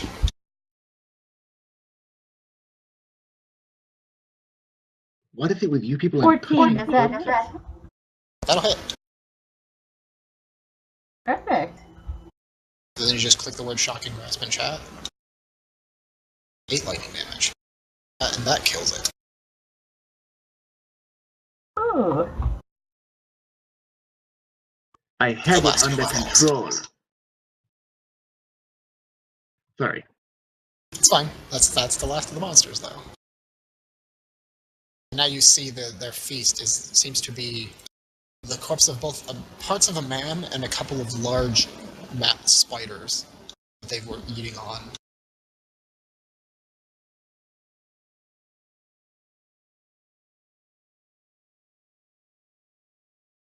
Do not feel bad in the slightest for the spider.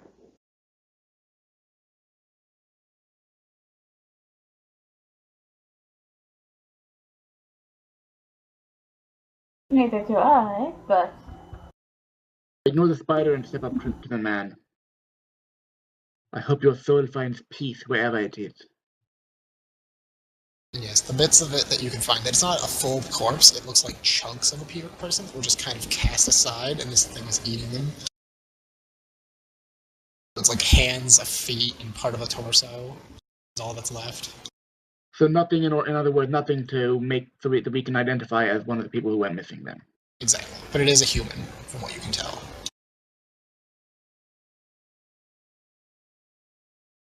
We should keep going. I doubt there will be other survivors, but if there are, we cannot afford to miss the chance to save them. Alright, and also, from that fight, you all gain 262 experience.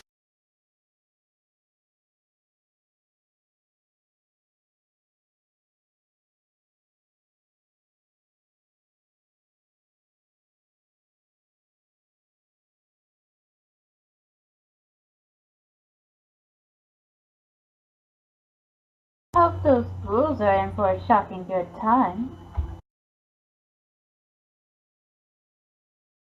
Did that just happen?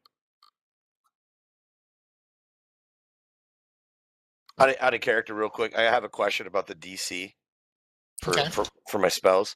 It says 14. What's the formula for that? It's 8 plus your intelligence modifier plus your proficiency bonus. Yep, whatever your spell type modifier is. Yeah, and he's a wizard, so it's intelligence. So 8 plus modifier plus proficiency? Okay. Yep. And your proficiencies are all the same because you're all level 5. Yeah. So it's 14 on that. I was just double checking because I thought it had something to do with the spell attack modifier or bonus or something. It does. Okay, that's it. Okay, no worries. With that, the monsters seem to be vanquished, and the cave continues onward. Gruthrit, do you know the rites? We should give this poor soul some rest.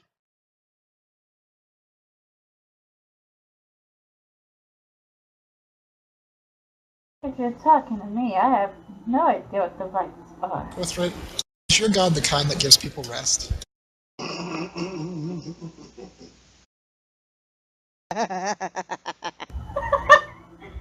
Because I haven't been around that. Perhaps we should worry about the others who are in danger, if there are any. I agree. We can mourn on them.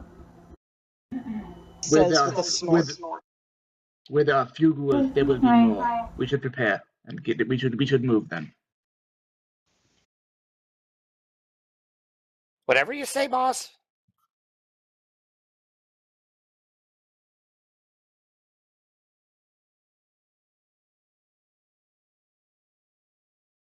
I'm gonna keep searching for traps or just anything just kind of just seems unnatural tracks of monsters or signs of their passage or whatever.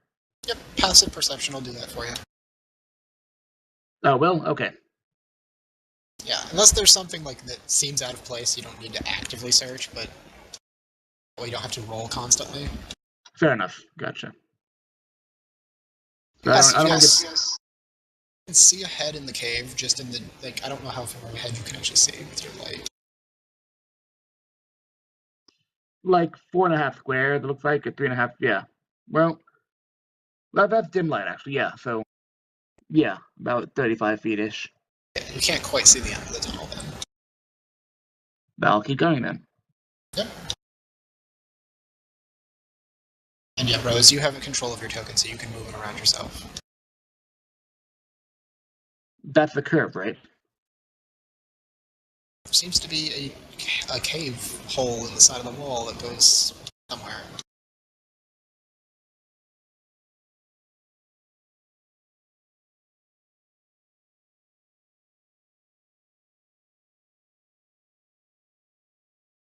This does not look promising. But it does look big enough for you to squeeze through, each of you. Like, even the biggest of you can fit through it. One of us will have to go first.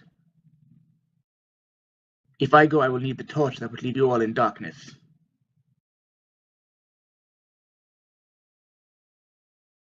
Where'd the other torch go? Mareena had her produced flame, it wasn't actually a torch. Oh, alright. Another amusing anecdote, just because I just realized it myself. Peisithoe is now the tallest person here. Orcs are big.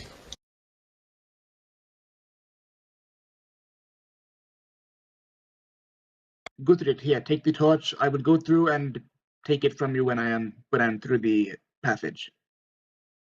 Yeah, and Catalina, I'll move you over there if you want to.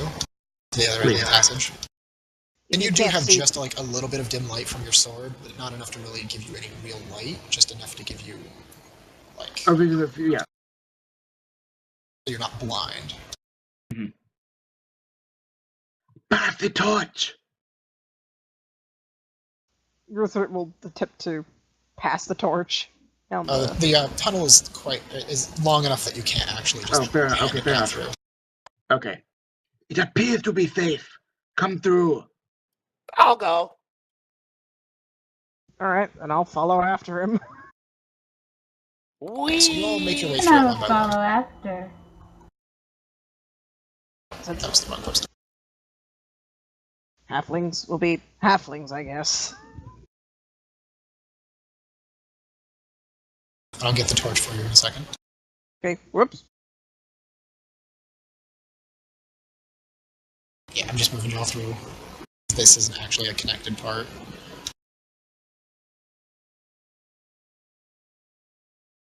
Silly man, you left the torch behind. Yep, get the torch. What? You come into a new chamber, another cavern-y chamber, but you immediately see that this one has a large, gilded-looking cage in it, and several skeletons tied to the walls along the edges of the building. I got a black screen. Well, it showed up on mine. Oh, there we go. Yeah, I had to move you up on the ping as well, because it actually did move up.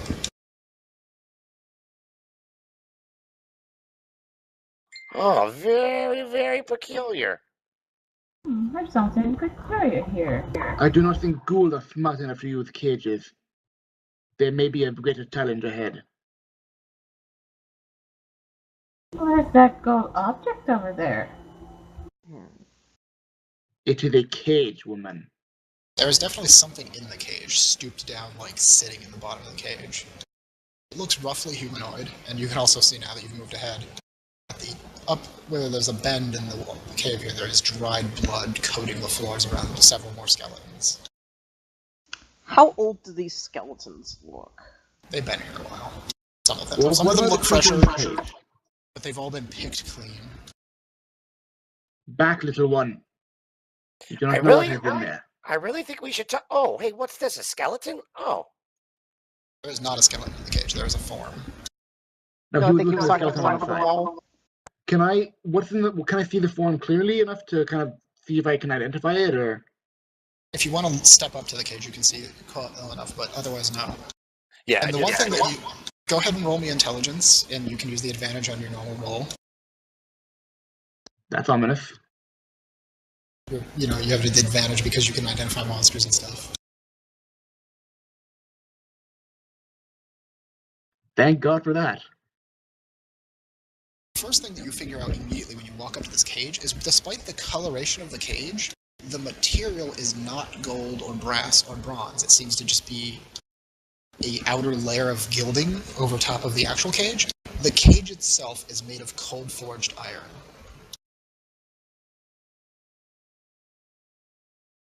A very rare material. And that it serves no real purpose, generally speaking. Except for fairies. Which makes the next part of the statement all the more relevant. The being within this is anathema. It should not exist, but it does. It must exist, but it shouldn't. It is Fae. Stooped, pitiful-looking humanoid creature with no eyes and skin like porcelain sits at the bottom of the cage with a long, broad sword shoved through its back, blood pooling beneath the blade as it just constantly seeping from the wound in its chest. This big gaping hole that should have killed this creature, obviously, long ago, but hasn't for some reason. The creature stirs at your presence. What's this Fae doing in here?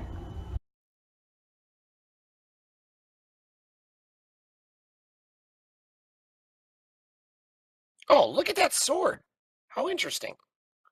I know this picture. Do I recognize the creature? Or know what it is? You know that it is Fae, but that's about all you can tell about it. Every Fae is different and unique, and they're all kinds of bad news, or good news, depending. So the 19 wasn't enough to identify it then? The 19 was enough to tell you what it was and that it's bad, from the look of it, because it's got a giant sword shoved through it that should be killing it, but it's not. It starts to like stir and sit up on its haunches, and you can tell with every move, like its skin seems to be like stretched barely over its putrid, barely living frame, and its bones creak with the effort of actually standing from this stooped position. What manner of beast are you?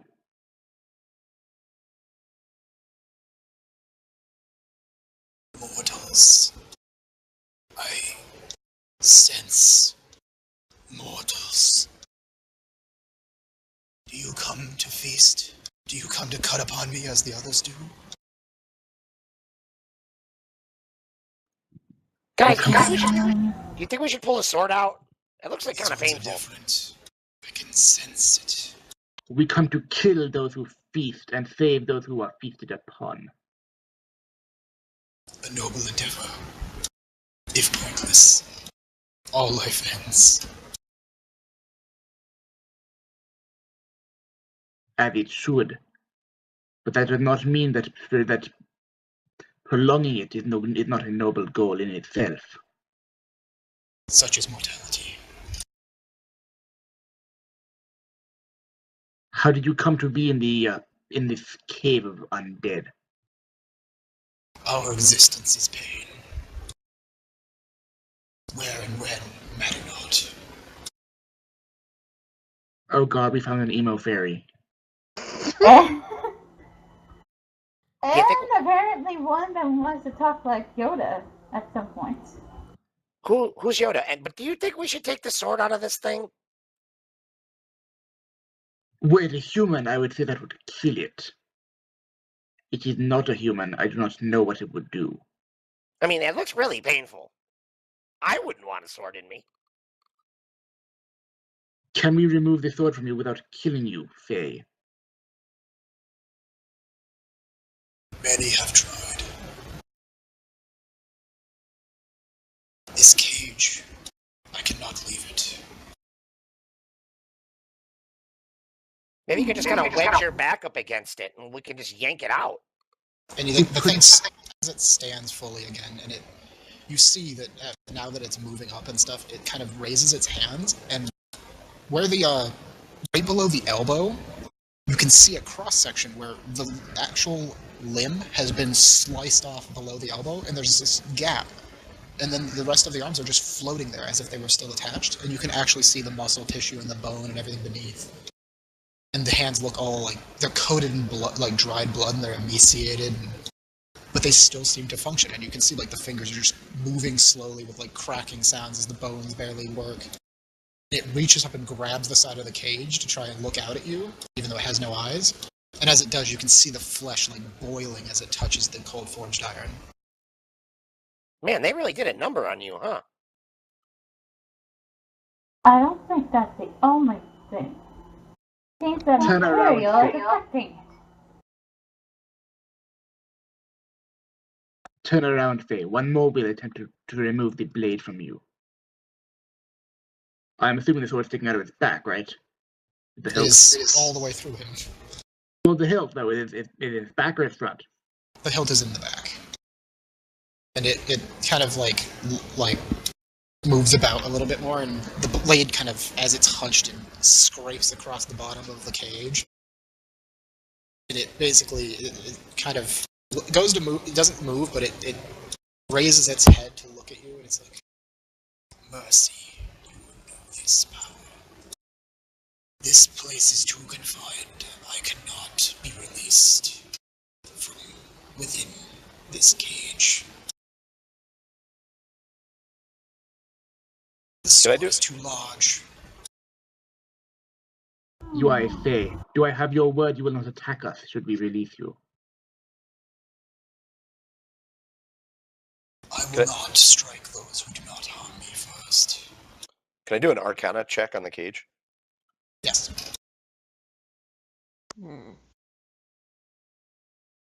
18. The cage is not magical, it is just cold forged iron, which you know from your arcane trainings, Fae are unable to interact with, and their powers are bound within it. I'll share that with the group.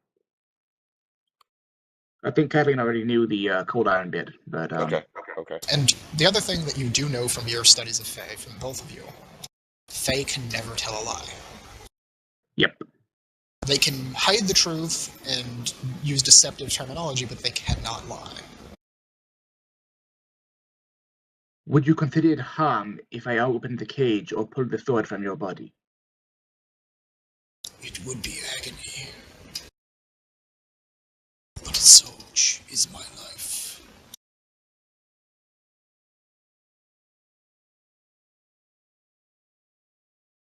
We would be grateful for the freedom. We will not harm you.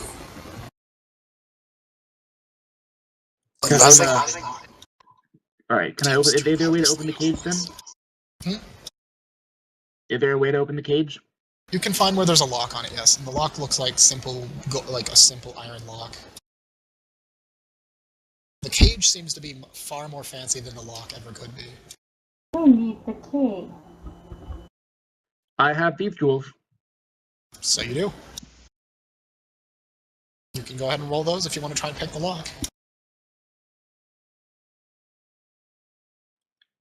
Go ahead and give it a shot. I have a backup plan if you fail. That is reassuring. More skeletons.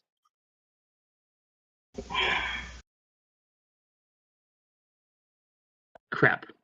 And he easily gets distracted. As he says it. Right. I assume I lose the thief tools, right? course, you lose up one of Thieves' Tools. You snap That's one of probably your not my objects, and turn. you're like, crap, crap, crap. It's Can amazing. I try to just cut the hack? Can I just try to just cut the lock off with my sword? Iron If one, you want to try. steel one. Strength check, I assume. Oh, no, you just make an attack. Are you using your silver sword or your standard sword? No, the standard one. Okay. That'll do it for sure. Woo! Yay! I can hit an inanimate, unmoving object. I feel so accomplished. Yes. Woo! You smack this thing, and it puts a ding in it. You can definitely see that you did some damage, but it's not enough to break the lock. This is a pretty heavy iron lock. Guys are making a lot of noise over there. Good magic can break that lock in some way. What was your backup plan? Oh, I'll just guess knock on it.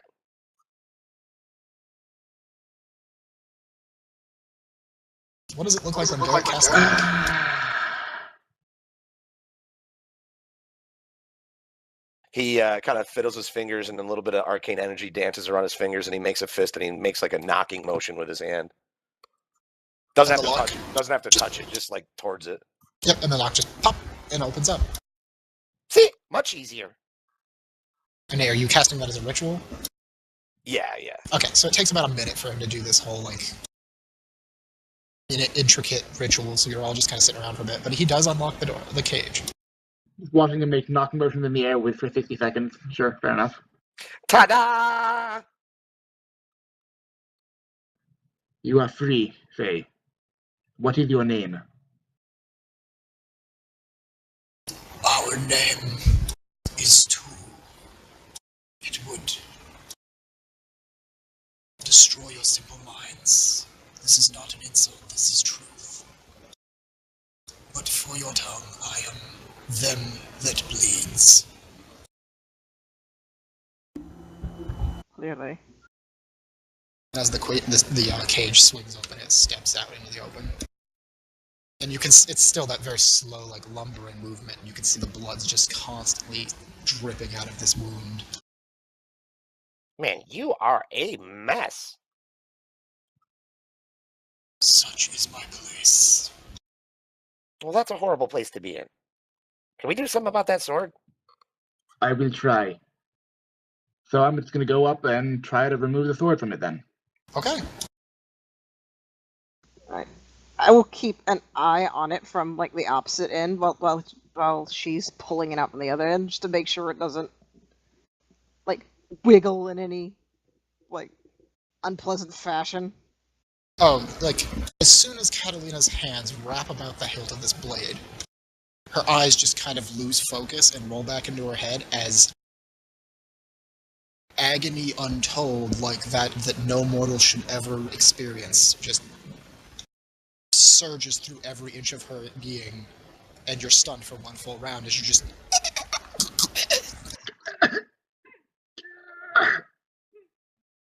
before you manage to pry your hand off of the handle. I see now why none have managed to remove the blade. I am agony.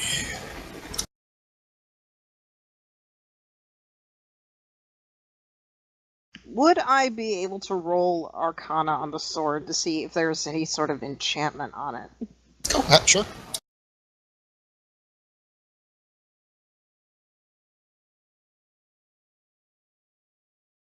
Come on. There we go.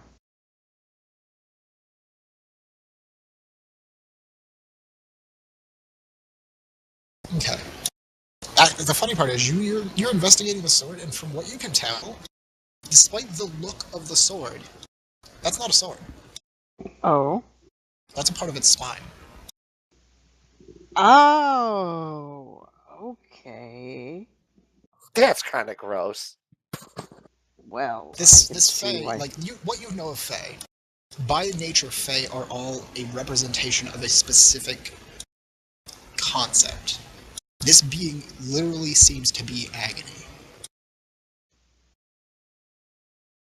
Also, when it manifests on the physical realm, its body takes the shape of something that is in constant, endless agony. I can see why now. That sword is a part of you.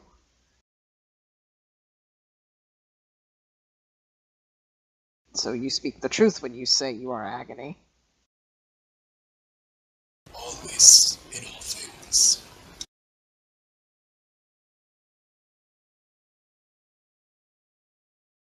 We are bound. We cannot speak of restrictions. Who bound you and why? Questions. Mortals and their questions. Were it not for mortals and our questions, you would be rotting in that cage still. Yes, I am thankful, and for that, I will pay you back. And for all of you, you can all write in your notes that you have the a boon from them that bleeds. Ooh. And what is this boon? You don't know. You just know that this thing owes you a favor. Having a favor from any level of Fae is good. A boon from them who bleeds? Them that bleeds. That's actually its name. Well, the closest approximation to a name that it will ever have in a tongue that you can understand. What will you do now with this freedom of yours, them that bleeds? Return. My homeland. I must go back. It's been... I don't know how long it's been. What's the current year, by the way? What's the current year in the human calendar? That is a good question. I haven't actually come out with a specific year yet, so... Shit. It's a year. Who put you in that cage? What did they look like? Gordon is its name. You will meet it soon. He is the chef. An abomination like the rest. He will die like the rest. He comes. He takes premium cuts from those who are here. He cooks them for the others.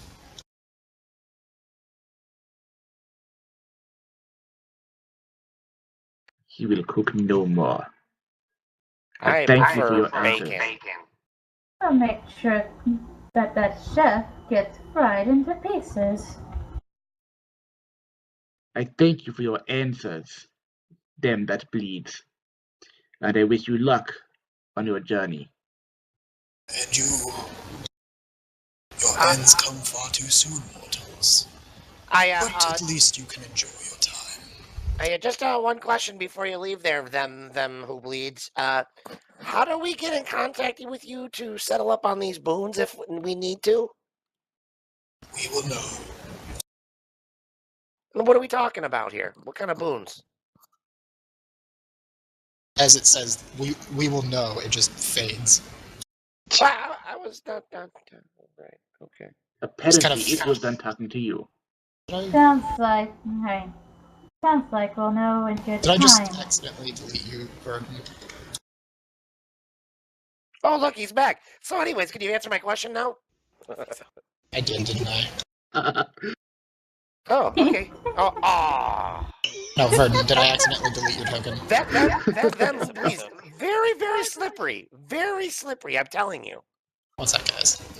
Verdun's recording, so he needs to be able to see stuff, and I just accidentally deleted his invisible token because it was on top of the monster. Can I cast Detect Invisibility? I feel like something screwy's going on here. I'm certain it is only in your own overactive mind. Come, we should move on before its chef takes more cuts from his prey. Do you think he's making any bacon? I really like bacon. Not this type of bacon you want. I'm Hey, pretty sure that he's not going to fix the type of bacon you think of. There you go. Thank you. Pass me the torch, I will take point. He'll pass the torch over. You're just trying to get to the bacon first. There is no bacon, I promise I will sweetheart. leave as much good bacon for you as there is. Where are you, Verdun? I can't see you. I forgot to turn on the health bar like location thing. I already did it. Do any of you guys smell burnt hair? I constantly smell burnt hair down here. This is ridiculous. Just keep up with us. I mean, there could, but all right. As much as I like your witty, nice comment, let's focus on the mission of hand, shall we? Could be a whole bunch of burning heads up here. You never know. Uh-oh. There is a fork in the cave. What happened in the cave? It appears there's a crossroads here. We have two paths. Yes, and you can see down the one path that's quite short. There's a bit of a watery, like, flowing little river area, and then there seems to be a very emaciated looking, like, old skeleton on the other side. Is the skeleton moving? Oh, just sitting there. It looks like... almost petrified. It's been there long enough. Oh, that... Okay. I didn't even see the skeleton there. Yeah, it's because it's very rocky colored. Then I'll go take a look then. Okay. How do you cross this little river? I don't. I just walk up to it and just kind of look across. Okay, so you're just gonna look. Yeah, you can definitely see the skeleton over there, and there's also what looks like you can see the glint of coin laying on the other end.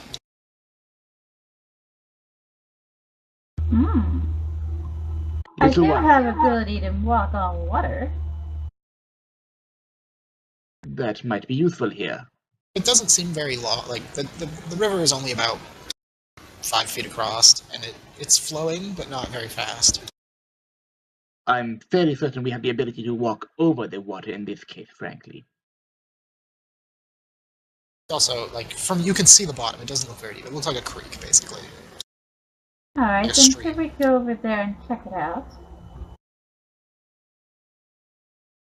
If you want to go ahead and cross the water, just how do you want to cross it? I'm gonna try and step over the entire river and not touch the water. Okay, so just give me an athletics check then. Basically, a quick hop over. One of those ones where you stretch one foot out as far as you can go, then kind of push off and. Would it use anything in particular if I use water walk around the surface? Catalina just pops right over it.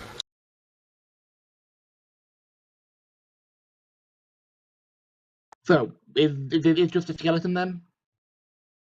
Yep, just looks like a very old skeleton that's starting to, like, calcify. Gonna poke it anyhow just in case with the silver sword. It crumbles. Much better than the alternative. There's a pile of small coins there. I'll take them. Alright, there are 12 coins, so if you want to split them among you, you each get 3. I mean, no one else is over here. If you want to try and sneak the coins coins, you can. You just have to roll a sleight of hand. I'll take the coins and head back over the creek. Do I need to make another athletic check to make it cross? Yes? Nah, you're fine. Okay. Yeah, what are you going to do? Are you going to try and sneak the coins, or you share? There were 12 coins. We have 3 each. Oh, thank you. So everybody gets 3 gold. Why, thank you. I would rather not alienate the people who are going to be at my back throwing spells past me. Yeah. She smiles as she said this. It clearly meant a bit of a joke.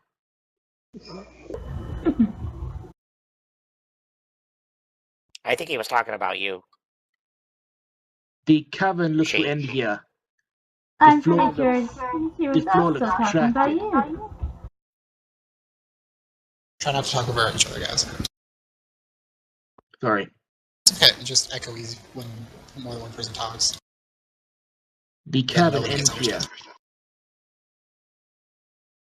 The floor beyond looks crafted by possibly man, possibly something else. Be ready for anything. For those of you who have been in the Ashwell before, that checkered floor is very familiar. Looks like we might be entering the keep soon. Keep it proper. Oh, I'm excited. I'm excited. You shouldn't be. He puts his hands in his Haven't been, pockets. but I'm pretty sure it's not going to be fun. I assure you it's not going to be fun. You have been in here before. What else? What is there in the keep? Oh, plenty of things. Ghosts, spiders, oozes, all sorts of things. Traps? Oh yes. Both real and unintentional. I'm going to check for traps very carefully. Yep. Trying to make sure nothing is blatantly, no pressure plates or anything that I can see, and So you're very careful looking along. You come to this, and it looks like this breaks off into a hallway that goes both directions. From what you can tell of this doorway, this entranceway you just came in, it looked like somebody blasted this open with some kind of explosive. From the inside or from the outside, or can we not tell? It looks like it came from the outside, or from the inside, like somebody blasted from the keep into this cavern. I wonder who that was. I haven't finished watching that episode. Nothing. Pistachio, are you talking to yourself?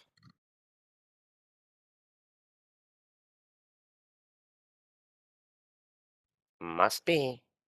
Can we just move on? So I can Catalina, move up into this next room, and you can see the doors on the side of it are sealed, and there's one of those big, like, grated pits in the center of the floor. And when you look down in, there's skeletons and body parts and gore down at the bottom of the pit. This just screamed trap. I don't hear anything. Do not step in the middle of the floor. Are there any like pressure points or anything that looks on the outside, the hinges along the floor, or whatever that makes it look like you could fall in from one of the? Nope. Okay.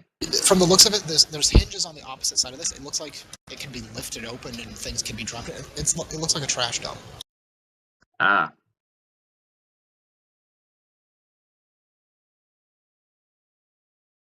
Which is The why doors are sealed, so you say? dirty.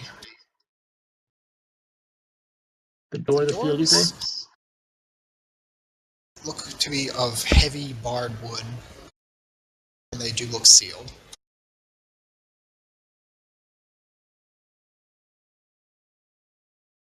Which, from Gruthrit's experience, sealed doors in Ashwell don't tend to open. You could try. Can you cast that spell of yours again?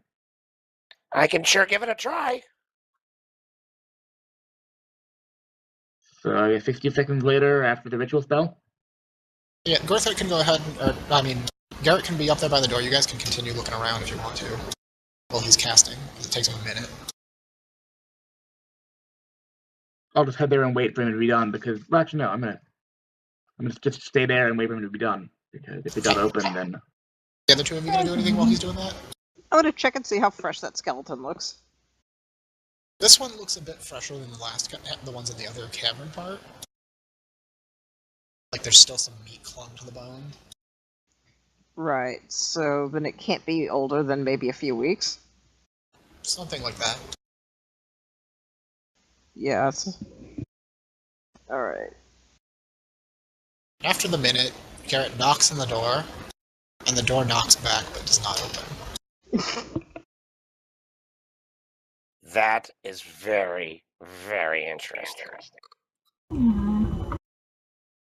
Do we have a door with a sense of humor? Should we just bash it open? Yeah, I can step back while you try to do that. I wouldn't suggest wasting our energy. If that didn't open it, I'm not sure our forcing it would. A battering ram might, but we do not have one, nor do we have the people required to use it.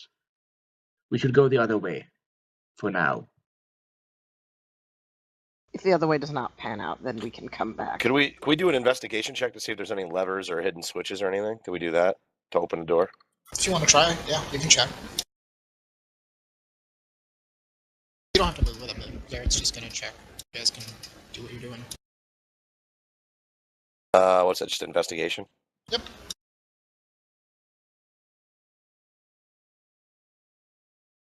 $23. Oh yeah, you thoroughly check through this room and you don't see any kind of switches or anything like that. Yeah, These doors are sealed by some kind of external force or magic. There is definitely something peculiar about that door. I don't find any switches. It wouldn't open with arcane means. There's something going on with that door. We're not getting into it from this side. To be quite frank, there's something going on with this keep. What about the corpse right in front of me? That looks to be another ghoul, but it has been beheaded. And it looks like the rest of it is pretty much undamaged after the beheading, so it looks like it was killed in one swing. And recently, or? It's undead, so it's hard to tell. Fair enough. This thing has a real do have- appetite.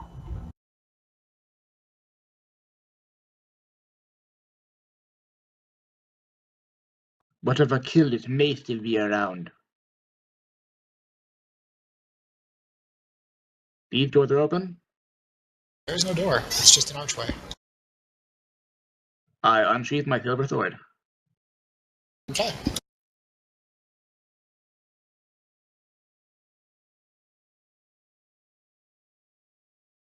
This does not look good. Yes, as you enter this next archway, At all. through the archway, you can see these, like, cages that have fallen over. There seem to be more of them as between the pillars down the room, and there's this giant, like, gore pile in the middle of the room with several corpses that have all been, like, pieces and chunks of them have been cut off, expertly carved, like ham. I think we have found the chef's pantry. Is there any bacon in there? There are dead people. I can't go ahead So and no say bacon. no. There is no bacon in here. There's also like, what looks to be like a smear of some kind of monster blood underneath this doorway. Okay, I was about to ask where that was coming from. But the door does seem to be barred. There are cracks in the, the bar that's on it seems to have been bent and stuff, but the door itself has not budged. So it looks like something was wailing away at this door trying to get it to open it, and it would not. The bar ceiling is bent, gnarled, but the door itself is untouched. Can I recognize the monster blood or in any way, or like? Yeah, go ahead and make an intelligence check. As usual, with advantage from your monster hunting stuff.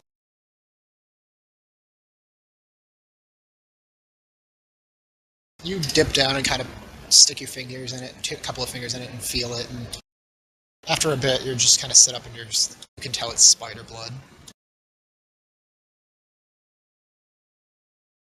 I doubt a spider would be strong enough to bend the bars like that. They were probably food for whatever creature is in that room. I do not think we wish to tangle with it. We should keep moving. As you're moving through the room, these cages mostly seem to be empty other than just chunks. No full people left. Such a waste of life.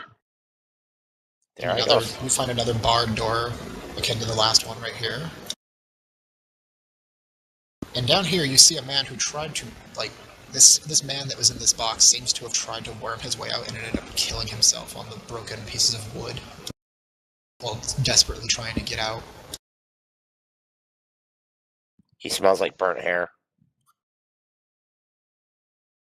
The poor man. We will avenge him. The chef will pay. I so wish Mareena could have stuck around for this game, because at some point she would have eaten something. Oh no. Just like pick up a leg or something. No.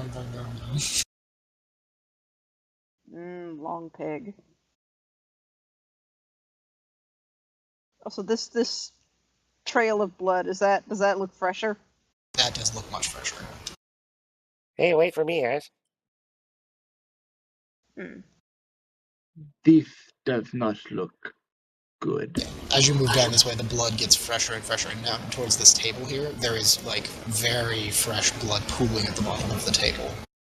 And there's, like, what looks like some kind of, maybe an animal meat that's not been cooked yet, but has been carved. And you actually hear the noises of, like, the methodical chopping of a cleaver into a cutting board, the ka-thunk, ka-thunk, ka-thunk, echoing through the halls. Be quiet. If we can take this man by surprise, we have the advantage. Good idea. And as you're kind of creeping up, go ahead and move up. If you guys want to roll stealth, you can.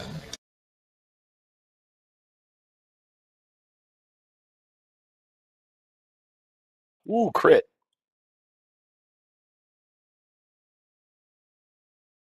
Oh yeah, guys. Stealth is my best skill, Wow, yo. you guys actually all stealthed pretty well so far. Let's see Gruthrit fail it. Yeah, Gruthrit did the worst.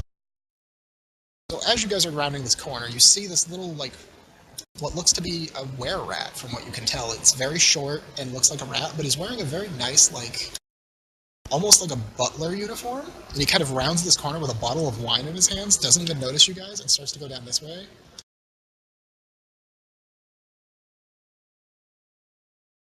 I wonder if that's Gordon. We'll wait for the rat thing to get out of sight and earshot. I doubt it, but I think we know where Gordon is now. Should we take him first or go investigate the other way? Take him by surprise. You have a silver sword. Around the corner, as the rat disappears, down here, you can see, like, a curtain blocking off another section of the dungeon. And the rat kind of pushes his way through the curtains and pulls them most of the way closed. And you hear a handful of voices, not just one, like, just numerous voices speaking in several different languages. No, like, particular thing, just that kind of, like, murmur of activity that you would expect from, like, a tavern or inn. We should not go that way. Come. To move along the other way, then, where the rat came from. Okay, so you see an area where the stairs head downwards, and there's another pile of, like, meat and stuff that's still waiting to be cooked, and there seems to be a wine rack there as well. And you can hear the thunk, thunk, and sizzling of fire and meat around the corner.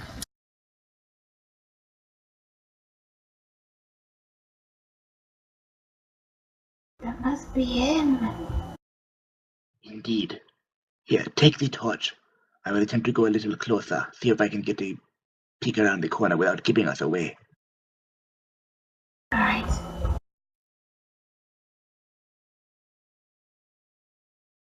On that note, I actually need to open the character sheet for this thing to see if it notices you. Do I need to roll stealth again? I think it Nope, does. you use the same stealth until you're noticed. Or Good. you give up on stealth.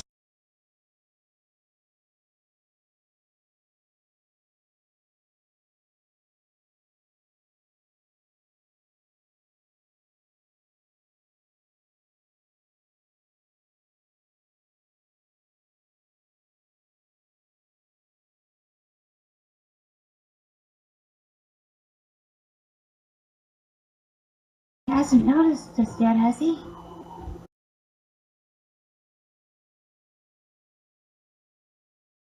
Not to find out. That's not a good omen.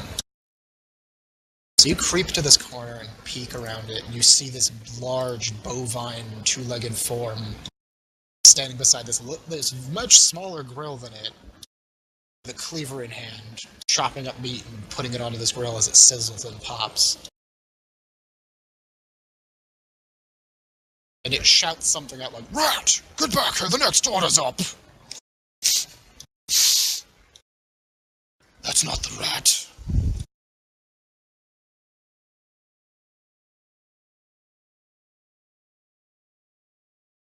He turns away from the stove. As you poke your head back around, you're like, dive back around the corner, you're like, oh shit, it smelled me.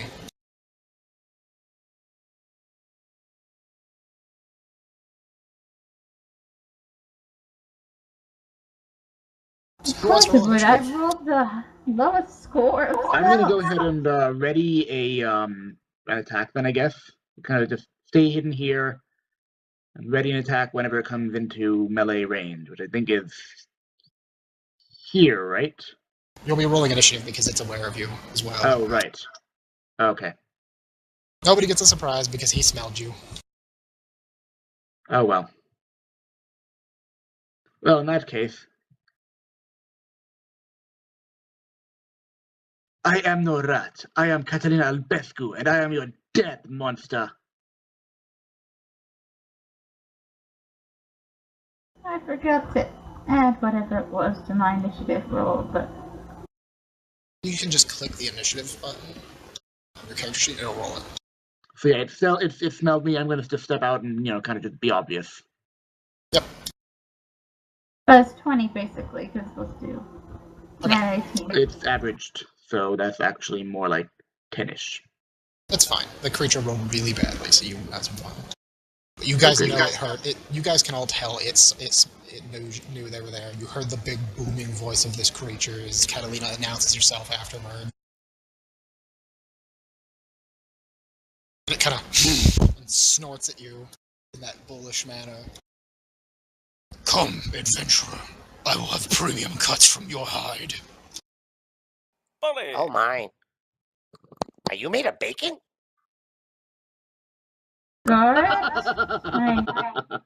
Garret, I'm pretty sure he doesn't find it amusing as you. What's amusing? I don't understand. As in, it's not very funny. Nothing about this current situation, I assure you. Alright, so you guys go first. What do you want to do?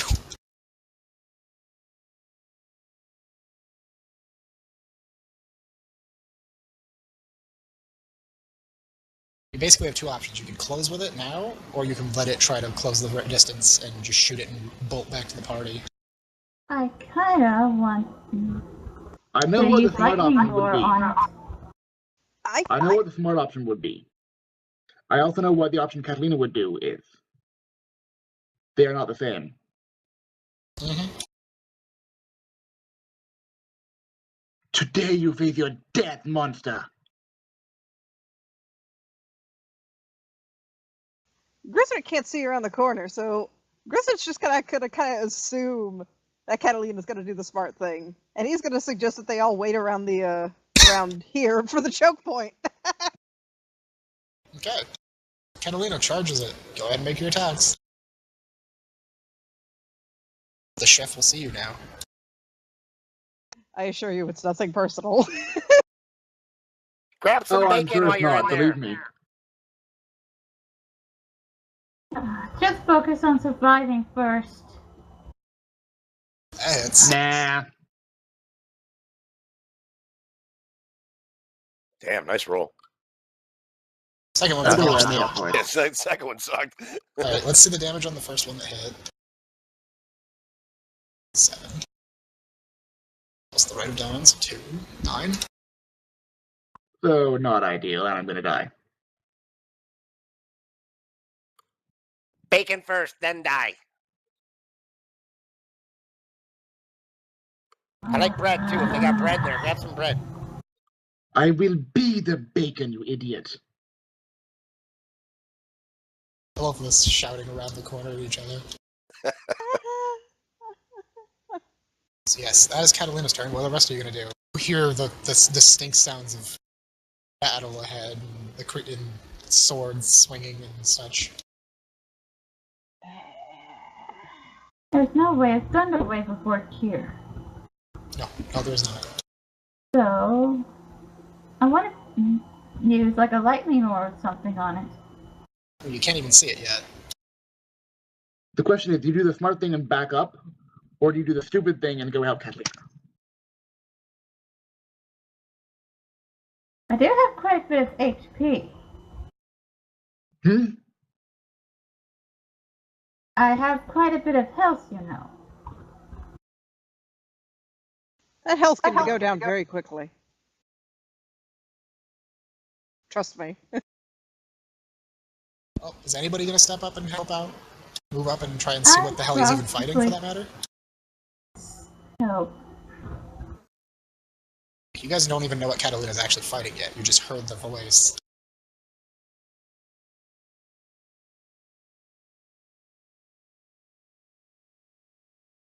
Or I need to move. Yes, you do.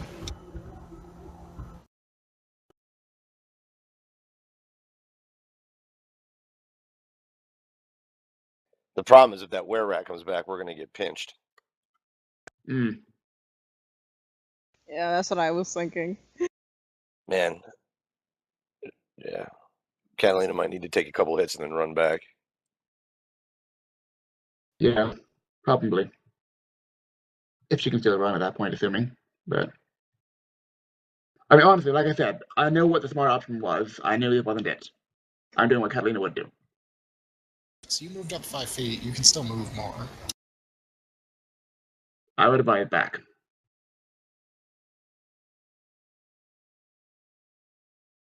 Okay, who else is doing stuff? While she times out again. Have fun.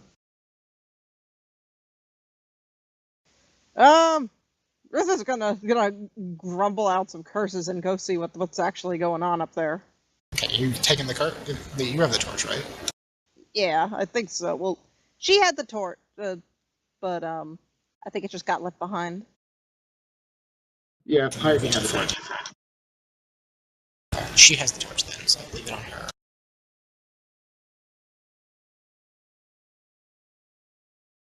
I'm following you guys. I'm not going in first. I'm squishy. So I'm waiting for you guys to make a move. Oh, it's a ham bone carrying a ham bone. Okay. I love that so much. But no bacon. Just ham. If you want bacon so badly, then come help make it.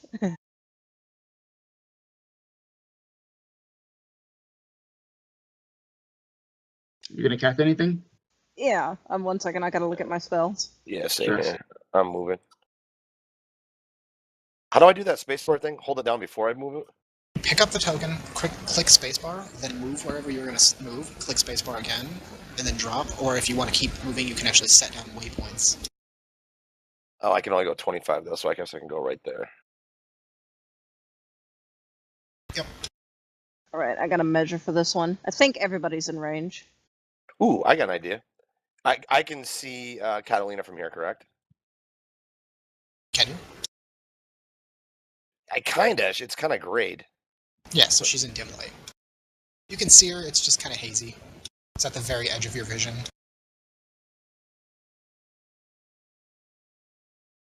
Alright, I will do this. What's Gruthrit doing? I am casting aid on everybody. Ooh! And I am going to cast Enlarge on Catalina. Oh, hey, no. Hey, ballerina, little bit of bonus coming up. So Catalina's now a large creature. And for simplicity, that's all that really does, though, is give you advantage on strength checks and saving throws, and 1d4 extra damage on melee attacks. Yeah, I know, but the morale boost of, being bigger than a freaking Minotaur. Yeah, as big. Enjoy, my friend, and give me some damn bacon. Oh, I will. Then Rift, you want to hit your spell, too? Oh, I Yeah, 1 will. second. I gotta hit it. I just had to check. I just didn't remember what it did. Yeah, I don't remember if it works on more than one person or one person. It works on Up to 3 creatures within range, so everybody except me. So everybody, you all gain 5 max, or your hit. I am casting it with a 3rd level. Oh. So, everybody gets 10 extra HP.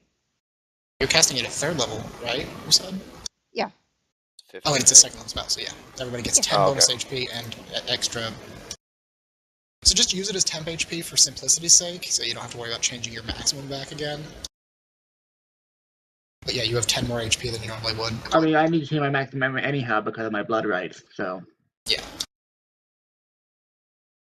And how long does that last for? Oh, 8 hours. Woo! Yeah. Or until it's gone. Yeah, until it's gone, but you're good for now.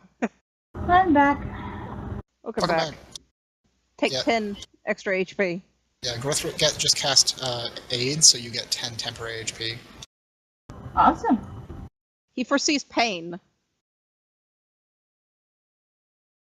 I'm pretty sure at this point we all do. But... One of the things that is important for Ashwell, as like for lore's perspective, you guys know of the lost magics. One of those lost magics is curing stuff. Nobody knows how to cure wounds anymore. Nobody knows how to heal people magically anymore. So Aid is one of the biggest, best spells of that kind. Because it's not technically healing, it's just making you healthier. Well, I feel healthy. Healing magic is a lost art. Wow, then that means Warlocks must be overpowered then. Okay, so did I actually attack or anything? Nope, you moved up, and you saw the other 2 caught up with you. Gruthrit cast Aid, so everybody's a little bit healthier, and then Garret cast Enlarge on Catalina, so she's now as big as the Minotaur. She looks like a badass, doesn't she? Just say it. She's a badass. I will not say that. She looks like a Goliath at this point. She's probably a dead badass, but hey. So what are you gonna do now? I don't know, but that Minotaur's holding some bacon.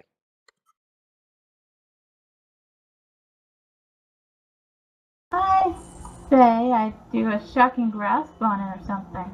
You'd have to be up close to it for that. You can't get past Catalina, she's too big. You don't have any ranged cantrips or spells? None that don't require her to drag the target. Right. None that might not hit you as well. Hmm. Ooh, there's something else I could do. Except for just wind. But that Catalina, would probably help hit you.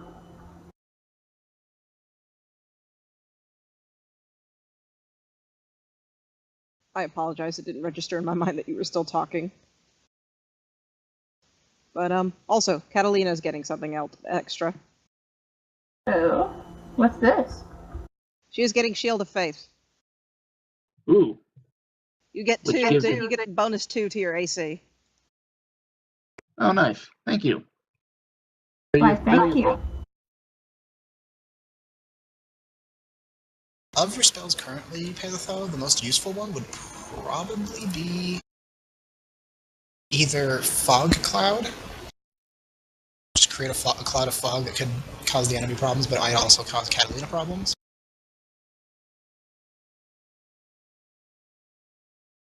What would be the other one? You wouldn't have to have hate, would you? Again, you might hit Catalina with Gust of Wind, but that's not really going to do a lot of damage to her. It just might knock him over. And I have advantage on strength checks.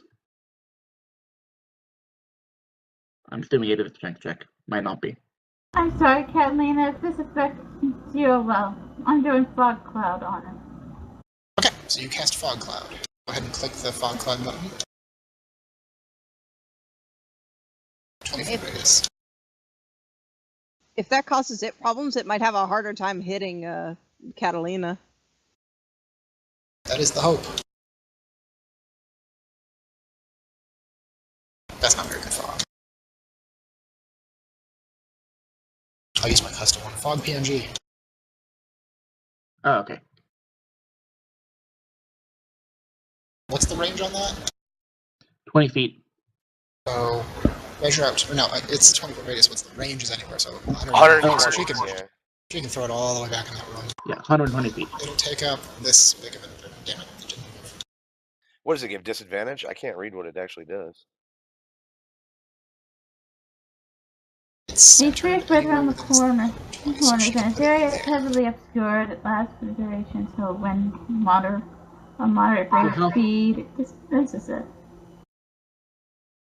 They are moderately obscured. Heavily obscured. So how far did the fog actually reach then? Right there. It's 20-foot square. I put it as far back into the room as it would go from the center point. So Catalina's half in it, and the Minotaur is completely in it. Then I will use a bit of my movement to just do this. Oh, actually, hang on. I want to be in the fog cloud, don't I? Yes.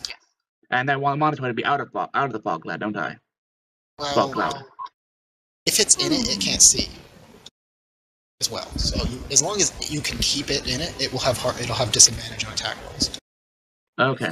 I think, Catalina, you might want to move out. If I do this, then I have no problem with it. It has disadvantage? Yeah, it gets an attack opportunity, but it has disadvantage.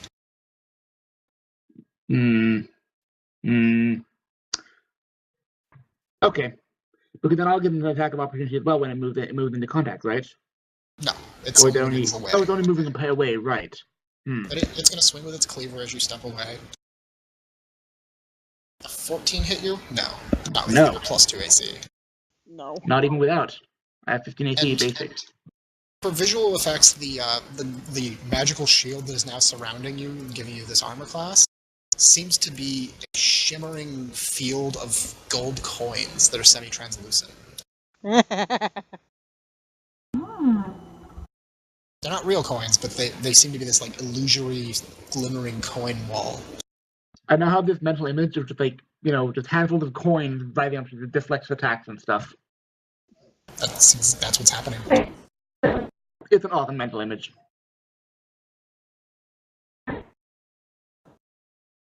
So I guess that's my turn then. Alright, so that's the monster now. I need to move the fog to the back because otherwise I can't click the monster. I'm gonna step forward. Of course. Actually, it can't. It can. Let's see. I don't know. Does it need to move? Yeah, it has to move at least 10 feet. Darn, you've robbed it of its charge. It's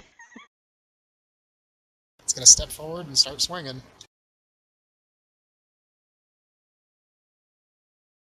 It'll lead off with a gore.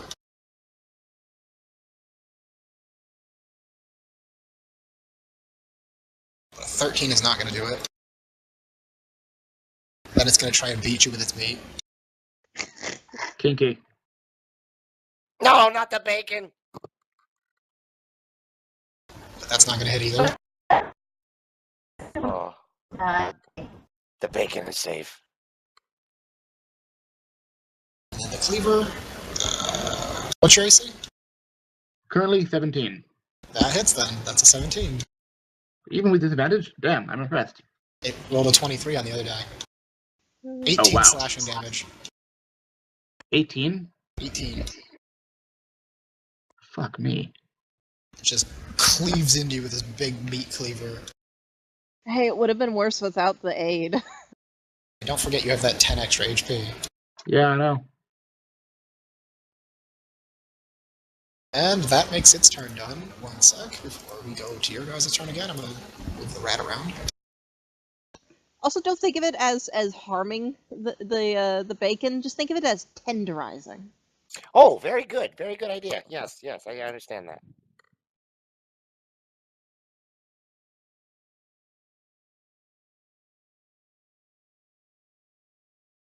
Below, notices battle.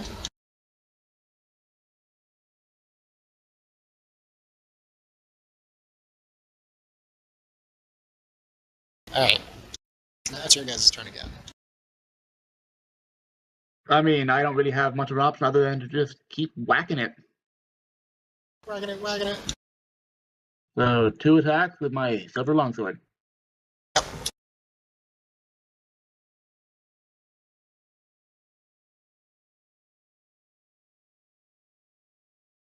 I don't have advantage, right? It has disadvantage. Yeah, you're fine.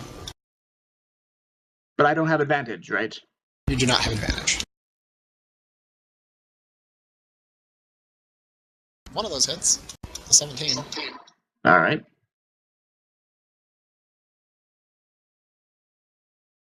And for the right. Another 4. Yeah. Don't forget the godly. Yeah, don't forget the additional D4 for being Oh enlarged. yeah, right.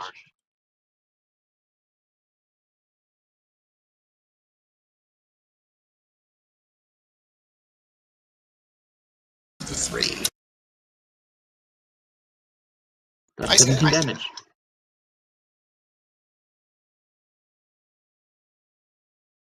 What was your total? 17. Nice.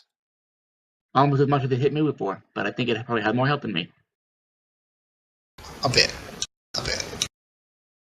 Yeah. Alright, so what's everybody else doing? Alright. Can Garret see the were-at yet?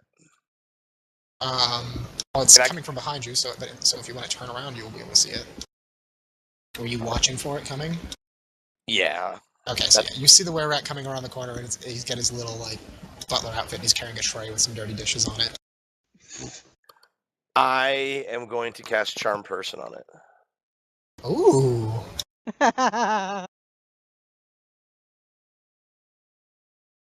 Not one you see Technically very often. speaking, we're not fighting it.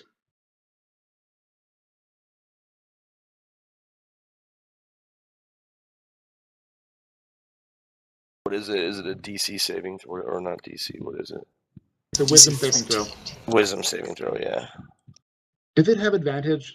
I mean, we're not technically fighting it. No, you're not fighting it. It just came across this scene and has no idea what's going on. Exactly. Oh, you got him. Woohoo! Alright. So I can suggest something to him, right? Is that how it works? He is now charmed. Which means he's under the charmed condition.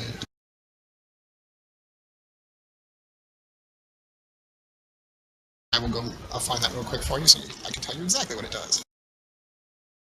Yeah, it doesn't A get charmed creature cannot attack the charmer or target the charmer with any harmful abilities or magical effects. The charmer has advantage on ability checks to interact socially with the creature.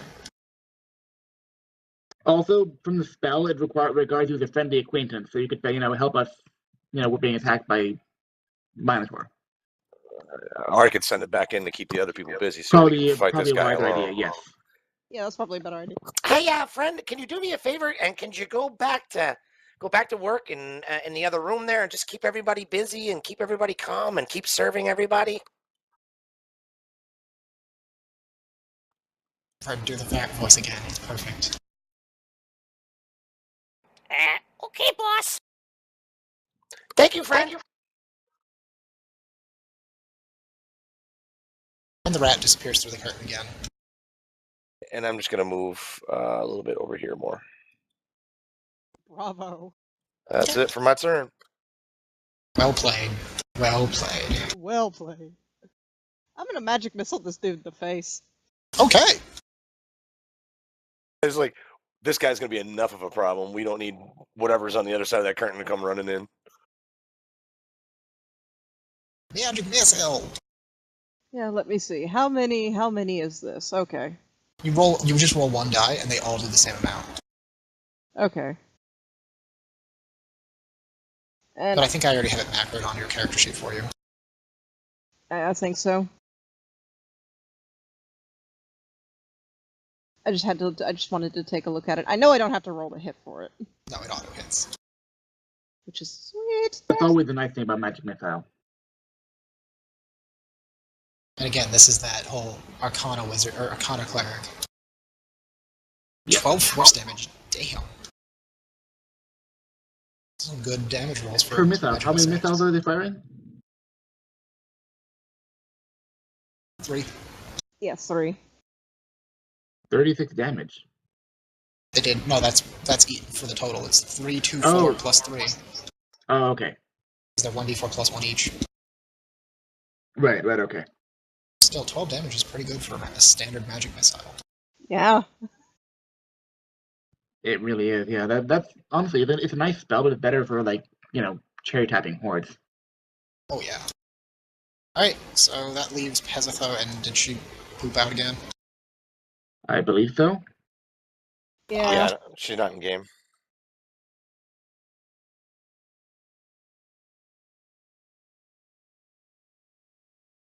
Yeah, I don't see her in Disc or TeamSpeak either. Yeah, I'm opening it up with character sheet. I think power outage again, yeah. Just skip her or what? I'm doing her. I got doing her character sheet stuff. I'll put it up and see what I can do with it.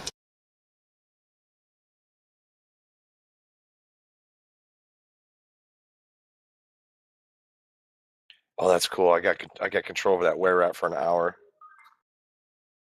Or until any of you attacks it. Influence, not really control, but yeah. Yeah. Alright, this is pretty much the best thing she can do now. I assume none of the spellcasters have haste. No. Oh, she's back. Okay. In the TeamSpeak, at least. Yep. So basically, both the creature and Catalina need to make strength saving throws. Sweet. Don't forget you get advantage on strength saving throws because of the enlarge. Yep. What spell is this? Gust of Wind. Wait, won't that counter the fog? It doesn't technically have anywhere to go. That's it doesn't have anywhere to go. Okay.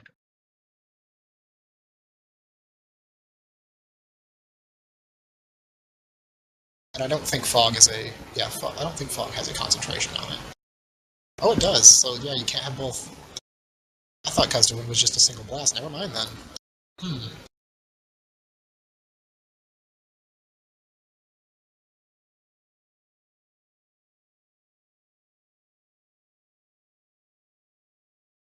Yeah, this situation is not good for her character's actual attack set. And she disappeared again. Rip. Oh well. She was sword mage-ish type character? Lightning Lure, I'm assuming. Does she have a ranged weapon, like a crossbow or something? Here we go.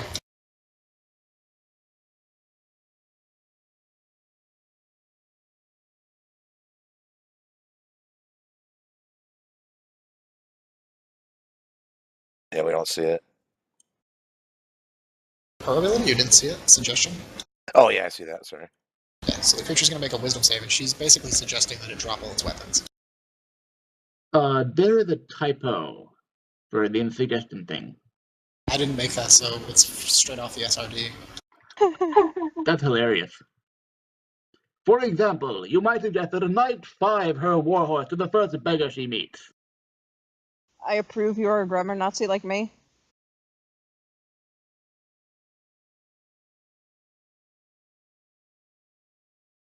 It's fine. Either way, the creature fails the wisdom saving throw, so Gordon literally drops the chunk of meat in his cleaver. Oh, the bacon! Can I, kick the bacon behind me as a free action and the cleaver? Or... Not as a free action, but it's an idea. Bonus action, whatever? Sure, if you want to. I'll let you kick it. Yeah, I kind of want to just nudge it back behind me where I can't get to it easily. Okay, so the meat rolls down the stairs. And the cleaver? Or would that be another action? That would be different, yeah. The meat's kind of I'll allow it with the meat because it's funny. Fair enough. Alright, then I'll save the bacon. And that's your guys' turns. So it's now back to him. Without his weapons. I'm needing to pick up the cleaver again. He's going to pick up his cleaver, and he's going to try and gore you first, and he's going to attack recklessly this turn. That gives him advantage and the advantage, right? So he just has regular rolls. But he gives me advantage on my next turn, assuming I survive to it. Exactly. So he's a berserker. Great. For She's a very real, angry I'm chef. back. That 25 with the cleaver is definitely going to hit you. 20 points of slashing damage. He didn't drop the cleaver from the suggestion? He did, and then he picked it back up. Oh, he's saving throw it after? Yeah. And then the second attack with the cleaver, because he's just got 3 attacks, only one can be a gore, is a 12, so he misses. We hear you. And you're not all garbly anymore. Say, what? Sorry? So you took 20 points of slashing, and that was it. Great. That was it. That's all, totally. Alright, so it's back to your guys' turns. Well, I'm gonna do the only thing I can do and just hack and slash with the damn thing. Yep. Now, however, I have advantage because it attacked recklessly.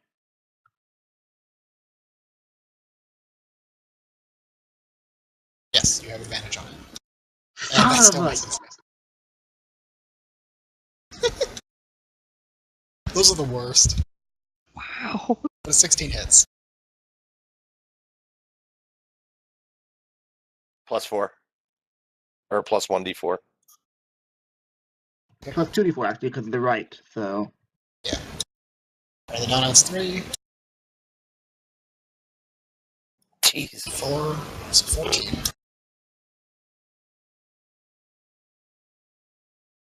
Oh well. Luck of the Now, dice. as a bonus action on your turn, you could drink a healing potion. Oh, I have those? You have 1. Everybody has 1. I would have chucked that bitch, yeah. Yeah, you kind of uncork it with your offhand and guzzle down a gulp of it, even though you hate the taste of it. So it's 2d4 plus 2. God, this thing is awful.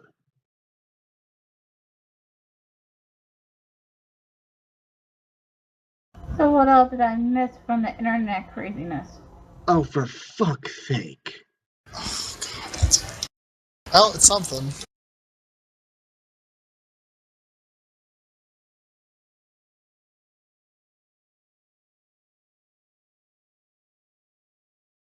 Okay, so that's Catalina. What's everybody else do? Other than... Garret charmed the rat folk when he tried to come back. Gruthrit magic missiled the monster. And I had you suggestion the monster to make him drop his weapons, which actually Catalina kicked one of his weapons back towards you guys, so he's down to 1 weapon now. Unfortunately, the weapon I kicked with the ham. Yeah, but he picked his cleaver back up, and he got angry and started raging and smacking into Catalina. Note to self. Do not get between a minotaur and its food. Is there a way? Alright. So there's no text that I can hit him with.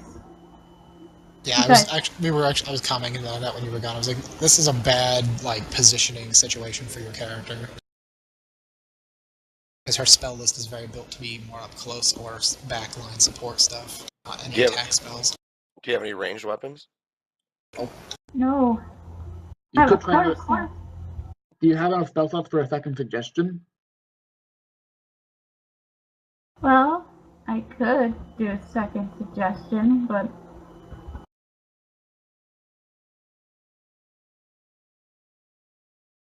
Yeah, she does. Burden? No.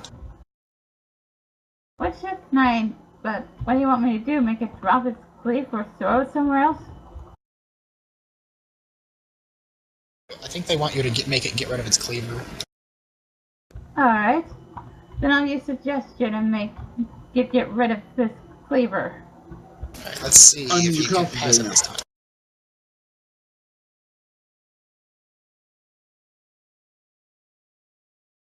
I'll give you a big kiss if you do. Nope, he fails again. This time he throws the cleaver across over Catalina, and it lands behind that table over here. Well, lands near Garret or myself. Whoa, hey, watch where you're throwing things. But he's defenseless now. He still has horns. All right. Can I go? Yeah. Yeah. I'm going to cast Chromatic Orb at 3rd level. Ooh. Oh, come on, hit! What damage type? Let's go fire again. Okay. So when do I click the thing? Do I hit damage and then it'll ask me what spell level? No, it'll do it. If you cast it with a 3rd level spell slot, it'll do it. Click the damage and it'll pop up. Yeah, that's what I meant. Oh, okay.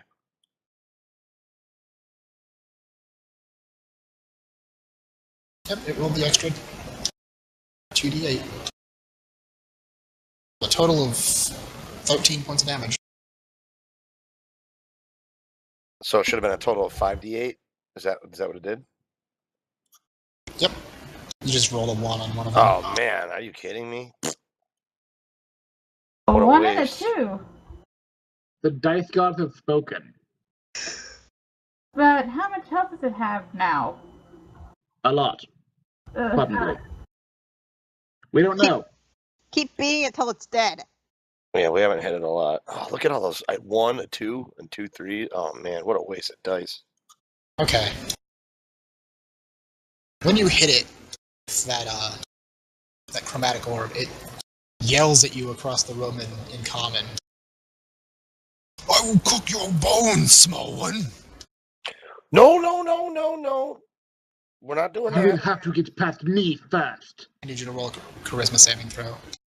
you have to get to me. Me? Yep. Judo? 15.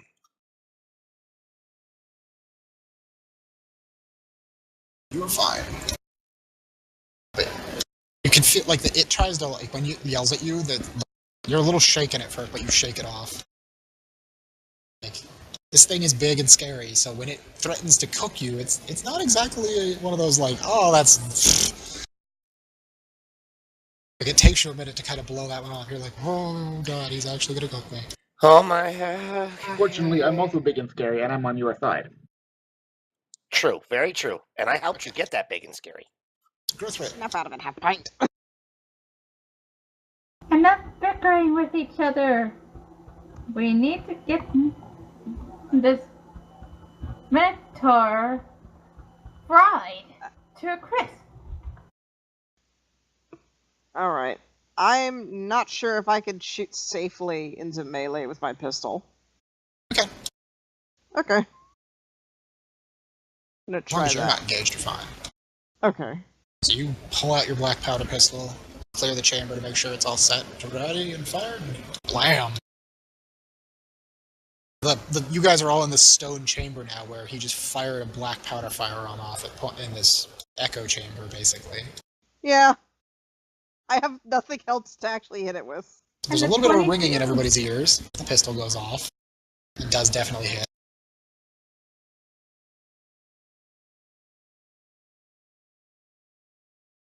But 8 damage, not bad. Yeah, but so everybody has that moment of like, ah, is the echo. To tell the truth, for a second I thought 22 would be damage. That would have been beautiful. That really would have been. And then Gruthrit, of course, immediately pops everything open and starts reloading the gun. Yep. I believe that's our turn, right? That is your guys' turn. Back to the Now we see if I live. Rip Catalina. Pretty much. Time to gore. It's just, you're lucky that it's actually restricted to only one gore per round, and it is going reckless again, because it doesn't like you. Oh! That is a beautiful one you just rolled, monster. Oh, nice. Can I rip its head off? Oh, you haven't told them about the naughty dice bin, have you? I read about it. Is there any in it right now? There's one. It's not. No, there isn't anymore. What is this dice bin? Yes. The naughty dice bin is anytime one of you rolls a 1 on a d20 roll for any reason, like a saving throw, ability check, attack roll. As long as it's a natural 1, we add a die to the dice bin. If it gets to 10 dice, everybody gets flushed 1 point of good karma. And that's whoever's in the party currently. Doesn't matter whose dice they are. But When every it goes time down I to roll zero? one, I take a die out. Every time a monster launches, you guys lose one of your dice out of there. What happens when it gets to 0? Nothing. Oh. It's just you're trying to. Basically, it's a way of like every time you guys get 10 botches more than me, you all get flushed good karma, but only the current party gets it at the time when it hits 0. So it's more or less like a lottery thing. Yeah, the monster misses with its gore, which sucks for it. He's just gonna try and punch you.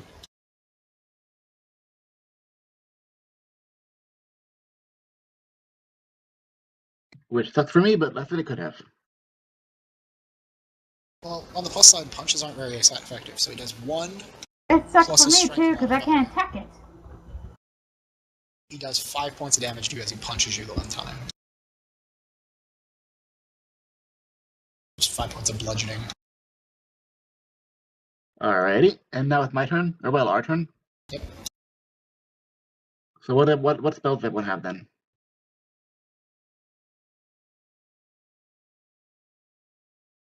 I mean, I could, well,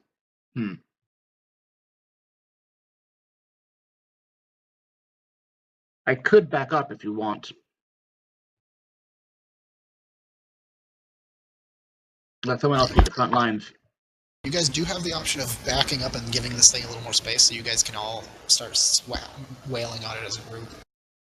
Yeah, because like the only thing that I have that can reach it from this point is magic missile. Or the pistol. Yeah, or the pistol. And I can't hit it at all. Sadly. I'm on melee. So, yeah, we need to bull rush it back into the room and have to deal with the fog.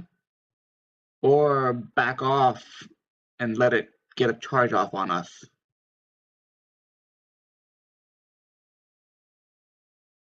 Is there a way Well, that if you some back of us up, could you're do one while I do a gust of wind? If you back up, you're gonna get hit regardless. Unless he disengages. She could use her action to disengage and back off without getting attacked.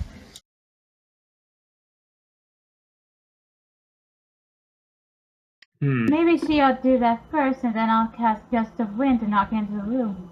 Problem is, she can't move through you guys. She's too big. All right, so before I move, I'll back up. But before I do, I'm gonna cast Magic Missile on him. And I'm gonna do it at second level.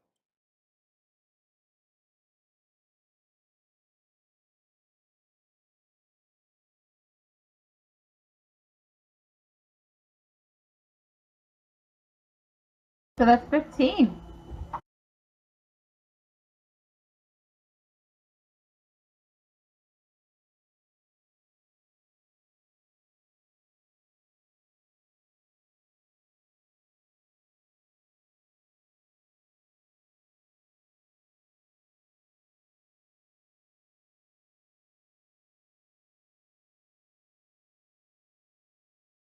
Take that, you scoundrel! Next, who wants to shoot it and then back up? I will pelt it with more magic missile. Okay. Meanwhile, I'm just gonna move on back. If I can. Go for it. I can't do anything.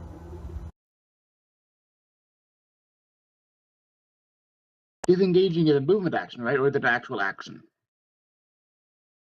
Disengage is an action. So I can't attack it, then disengage. Nope. That's a special thing rogues can do. Or fight it with an action surge. Yeah, or with that, yeah. 11 points of force damage with magic missile this time. Are you gonna tank it? Was it not Catalina? Sorry, what's the other name there? Peisithoe? Gruthrit. Are you gonna tank it? You might not want to back up and just let him run past you.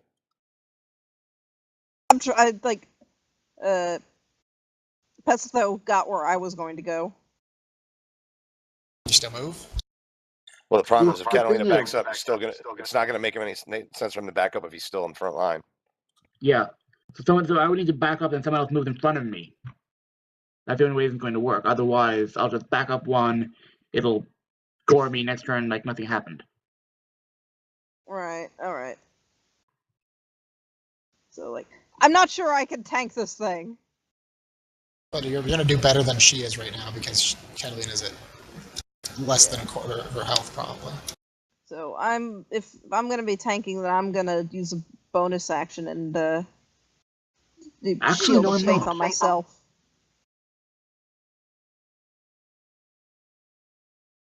Actually, no, I'm not yet. I'm not at below 25 HP yet. Says the guy who's actually not recording all this. Right, who's actually recording all this. Okay, so you disengage and back up? Disengage, action, back up. Okay, so move And... yourself. Yep. Alright, that's your guys' turn? So yeah, the Shield of Faith fades off of Catalina and goes on to Gruthrit. Yep. Nice. And of course, he's steam training out to come get you.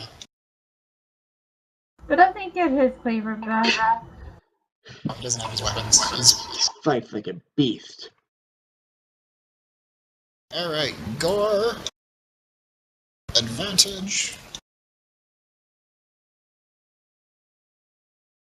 My wife just walked by. I wanted to know earlier why I was yelling about bacon. That's good. Great. Oh my gosh! She just came in from grocery shop and she's like, "What are you yelling about bacon for?" I'm like, "I'm playing." She's like, "Oh, okay." Bacon! What did he roll? Good question. What did he roll? He rolled a 20. Okay. Oh no! So Natural you take... or augmented? Not natural, no. Alright. I need you to make a strength saving throw. That's gonna be terrible. Alright, 1 second. Where is it?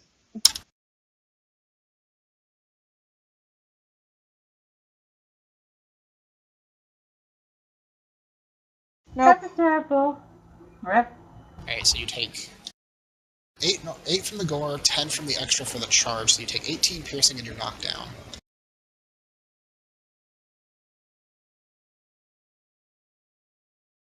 Don't worry, you're doing great on being in the front line.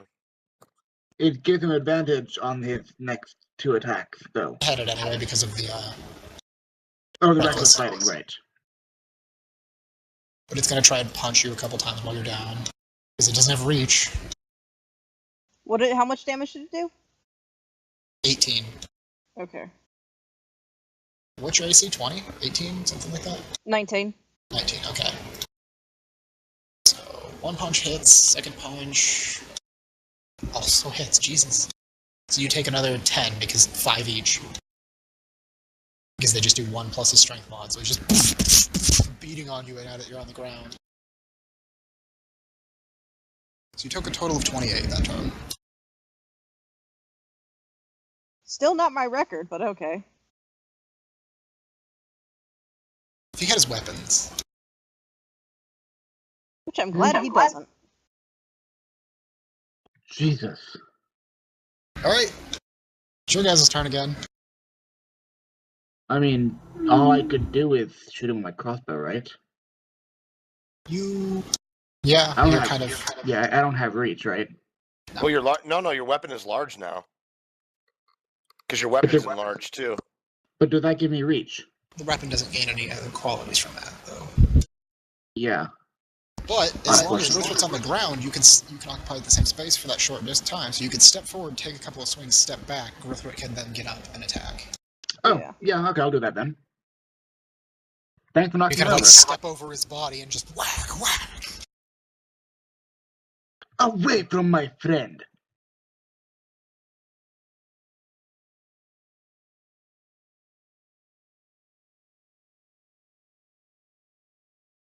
Advantage, right? Because he was reckless attacking? Yep. Hits. Woo! Nice. Very nice. Not so nice. But the damage not so nice. Don't forget your additional 4 for being enlarged. So 16, 17, 18. Nice. Not perfect, but not bad. Alright. Is he What at if he least didn't know he almost would down yet? This Peisithoe, if you want to squeeze through there, you can get to here. Yeah. And then you can attack. Good, I'll do that then. Garret, hold the torch for me, would you? Which attack are you going to use? Are you going to smack it with your quarterstaff, or are you going to shock and grasp it? I'm going to shock grasp it. Alright? Yeah, do that. You get a free disengage too. If it hits. But I'm in the way though. I think. That's fine. She squeezed past you to begin with. True. It's just half movement. Or double Yeah. movement, rather. Shocking grasp, right? Yep. Just reach out and touch him.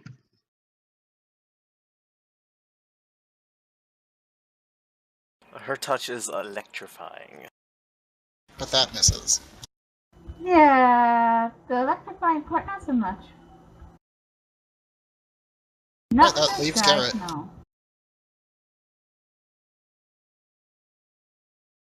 Yeah, she doesn't have enough movement to move back through you, though. leaves Garret easily. Garret, and Gruthrit. I'm gonna go chromatic orb, level 1. You have advantage, so 14 hits. Wow, whopping 6 damage. Man, my rolls are horrible. That's 2 1s. 6 damage. Fire. Okay. Gruthrit, half your movement to get up. Yep, and I am also going to pop my potion. Okay. Bonus action to drink a potion. Yep. How much is that again? Because it doesn't have the... 2d4 plus 2.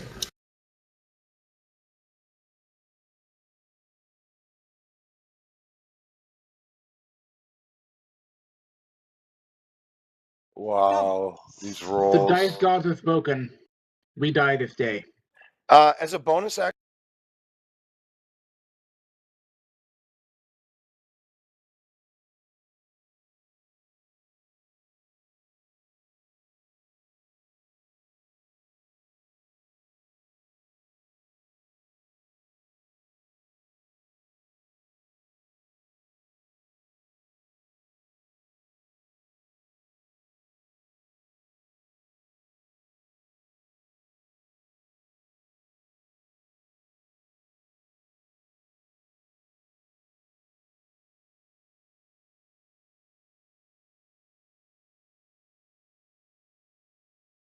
And I hand the potion to Catalina. Alright, so Hold it Gruthrit. up or whatever, yeah. Attacking? Yes. Don't die before you use it. Oh, fuck.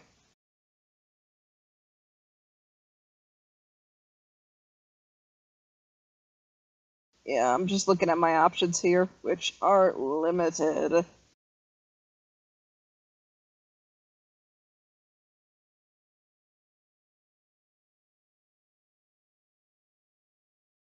Alright. I have to check something on my spells page.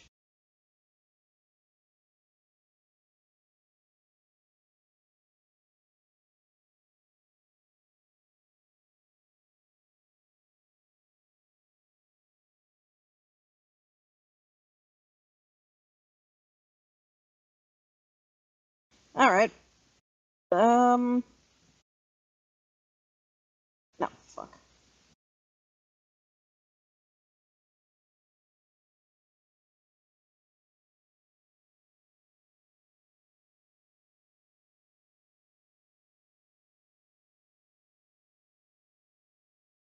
Yeah, I'm casting Magic Missile with a 2nd level spell slot. Okay.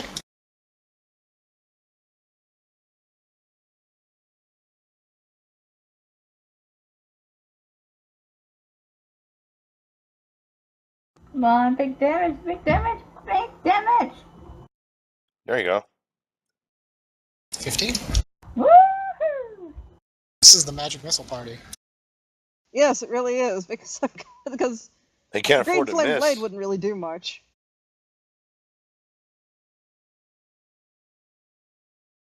Alright, so that's everybody? Yep.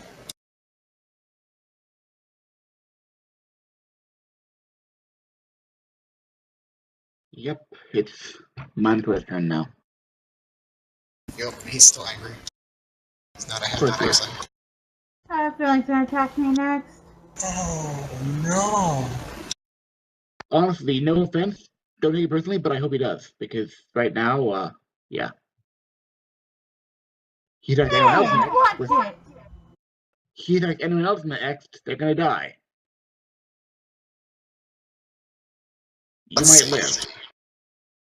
He punches Gruthrit twice, misses the first time, and hits the second, so Gruthrit takes 5. Okay. And then he tries to gore poor Peisithoe. No, Hazelnut, no! Wow, those dice rolls are really bad. For us or for him? For him. Oh, good. He critted, but he rolled pretty bad. So he only does 16 piercing damage to her. Well, at least it's not as bad as it would have been. But it's a crit, so like, he rears his head around and just stabs you with his horns, and one of them kind of goes through right in the non-important parts of your hip, and right out the other side and into the wall for a second, so you're kind of pinned to the wall for a moment before he rips his horns back out. And you kind of fall back down and you're like, ah, I have a hole on my side. Oh my goodness, Hazelnut! Who gave me the nickname Hazelnut? Alright, it's your guys' turn. That's not the biggest thing I've had stabbed through me. So, Oh my. what if the two of you attacked and moved back through Catalina? Because I have the potion that Garret just gave me. You're welcome. Thank you. Yeah, make sure you guys mark those off when you drink them. Yeah, I marked it off my sheet. So if the two of you attack him and back off, I might be able to tank the next round, and because right now we need to split the damage, basically. Yeah, like Sounds good to me. if he hits me with one, I'm going to go down. So I can't attack him without I have to disengage. Oh yeah, right. Yeah, you both do actually. Yeah, don't you? Well, you can use Shocking Grasp though, Peisithoe, because that would give you free to engage, right? It would remove his ability to take reactions if she hits him with it. Why don't you start with Shocking Grasp then? Because that hits, and we have no problem.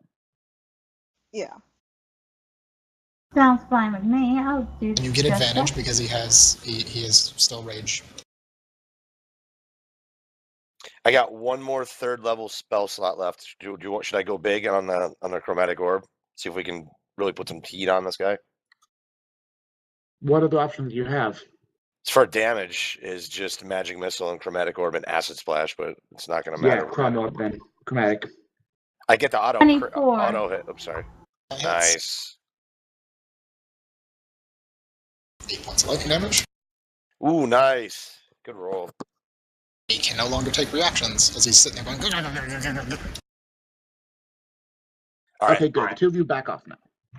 Peisithoe, you can move through Catalina. It takes you double movement, so you've got 20 feet of movement to get through her. You have 30, so you have more than. If he can't take reaction, Gruthrit could hit first, right? Before he leaves. Yeah, you Gruthrit can hit first, then move back. Yes. Yep, that was the idea. Yeah, Peisithoe, move back. I won't get the secondary, but I will attempt to hit him with Green Flame Blade. You need to take another step back so Gruthrit can get through as well. Yeah, there you go. All right, you go first, and then I'll chromatic orb. Nice. Yes. That hits. Ouch.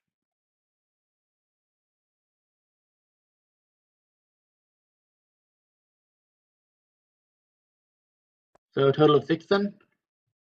Yep, total of 6 damage to him. You're going to step Not back. terrible. Yep, back there. Alright, so who wants to attack next? Garret or Catalina? Chromatic orb. 19 at level 3. Hits.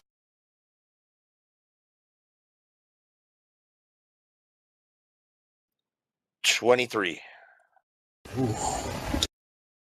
Went big. It's very tough beef, so he's resistant to fire damage, but still 23 means you did 13. 12 points of damage to him. Oh wait, rounding down, yeah. So, my turn. The beef is cooked. Oh, I got him! He kind of sizzles and pops for a second and then collapses to the ground. I smell delicious. Yeah, it is very tasty smelling. It's like bacon. That's an understatement, my dear buffalo friend. You have completed your goal, defeat a named foe. What a hell of a spell. Did you catch that, Judo? Yeah, how do I mark that off on the sheet? Oh, just put a mark beside it so you know it's done. Just like type an X next to it. You have completed it. What was his name? Gordon. The angry chef. Ah, I get it now. Yes, the token is custom. He even rammed us, didn't he? Yes, he did. Son of a bitch. Well, I guess it's time to just go into the next room and see what there is. Well, Wait. Let's search this guy first. The Yes, spells all kind of start to wear off. You know, I enjoyed being gladiator. Yeah, I I'm would glad like you to did. do that again later. Yep, maybe after a rest. A little low on arcane abilities right now. I'm kind of spent. A Yes, rest does sound good. With Creature Felled, you can go ahead and search the kitchen and his body if you wish to. Yes, please.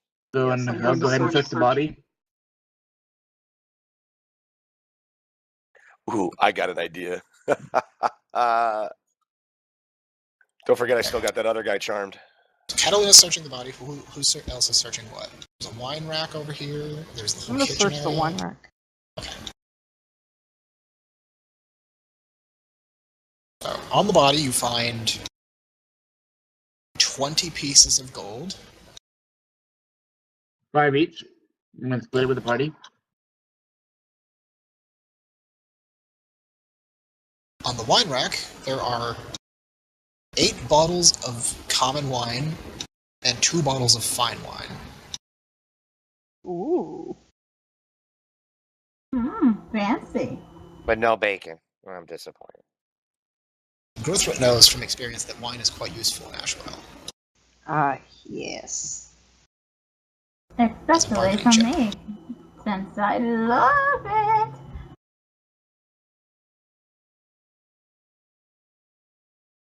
We could divvy that up later, so for the meantime, I'm gonna get as much as I can carry, and then point it out to the other ones. Alright, so you want to take what? 2 bottles of regular wine and 1 bottle of fine or something? Or just take 2 bottles of fine? 2 bottles of fine. Okay, so you take both of the fine bottles and leave the rest. I'll grab as many of the regular ones I can carry, I guess, then, or 2, or whatever. Well, there's 3 of you and there's 8 bottles. So, can I get 3? Sure. I think both me and Dory need to get 3, and then Garret can have 2 because he's smaller. And that's However you guys want to divvy them up, it's up to you guys. the bottles of regular wine. Is that what Yeah. they're? I mean, this is in terms of carrying it, frankly. Not just keeping them, just carrying them. Yeah, this is just we'll divvy them up later. Yep, you can divvy up the wine amongst you when you get around to it. That's all I'm saying. Yeah, once we do that, I'm gonna take a look back here. In the kitchen, the only thing that really jumps out at you that's on that big shelf over there is a single, very large bottle of cooking brandy. Huh. And a small box of salt. I mean, that's still useful. Salt is valuable. Yeah. So take the box of salt and how big is that bottle of cooking brandy? The big bottle of cooking brandy is about 1 foot long. Jesus. And about 8 inches around. Why did the large wear off? It Why did the large wear off? It only lasts for like a minute. Yeah, That's all. Damn it. Is it like on top of the shelf out of reach, or? You can get it. Are you going to use that healing potion? Or are we going to wait? Oh, we can't do a rest yet because we still got the rat charm, the were-rat charm. I should probably bring him back in here and talk to him, huh? Yeah, or kill him. You can't call him in. He's out there doing his job, so... Oh, well, I've got my ways. I'm going to try and take a swig of the cooking brandy. Just want to try it? Frankly, I need a drink at that point. It's not bad. It's not the best drink you've ever tasted, but it's definitely, you can tell it's the kind that's very strong because it's meant to be distilled through the cooking process. Make it less powerful, but it's a very strong kick. What do you guys think of this? I can cast minor illusion and throw my voice as the Minotaur's voice and call the were-rat back in here. Ooh. And then we can find out how many people are what's actually in the other room. We can ask them. Now, there is one other thing in that room that might catch somebody's interest. Oh. Bacon? It is on the map, so you can actually see it. I think go for it, honestly.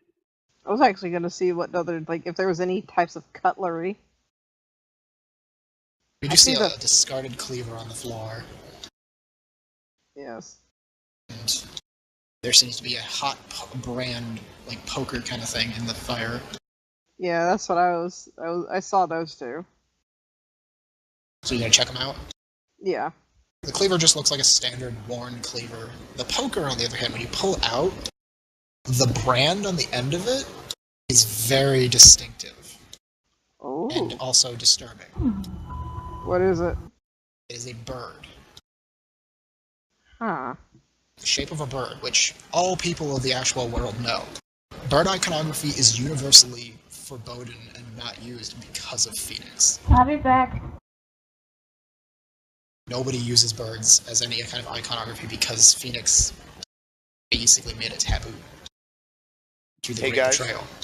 can I take a 2 or 3 minute AFK? I gotta move my truck. I'm in the city and we have off-street parking. Yeah, go for it. Alright, probably like 2-3 minutes. Alright, be right back. But yes, you find this hot poker with some kind of bird sigil on the end of it. Well, that's disturbing. He just gives it a very sour look. As you pull it out from the fire, it doesn't seem to cool.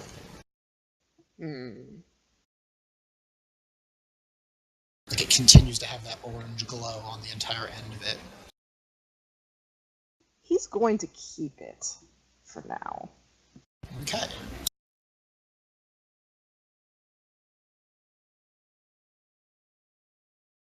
So you take the hot poker.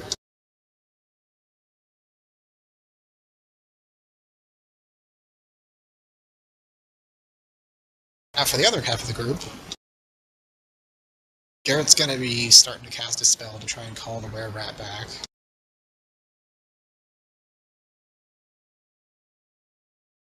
Also, is this just like a lantern or something down here? Yeah, it's just a sconce with some kind of burning, okay, like wood chips and stuff in it. Just out of curiosity, what's cooking? Meat. Mystery meat. Mystery meat. Man flesh. Long pig. Yeah, I had a lot of fun designing this portion of the dungeon when I was doing it, because I was talking about it at one point with somebody. I was like, if I told myself a couple years ago I was going to be designing a restaurant for monsters in the middle of a dungeon, I'd have been like, you're a crazy person. But you are a crazy person. Shh. Are we done yet? Not quite. We're almost there. Alright. Yeah, plus someone's out moving their truck. Yep. Yes, Garret uses minor illusion to call to the rat, who answers his call and comes walking back through here after getting some funny looks from the customers because he's talking to himself. He also hasn't gone back and gotten any of their orders in hours, so they're in a while now, so they're all complaining.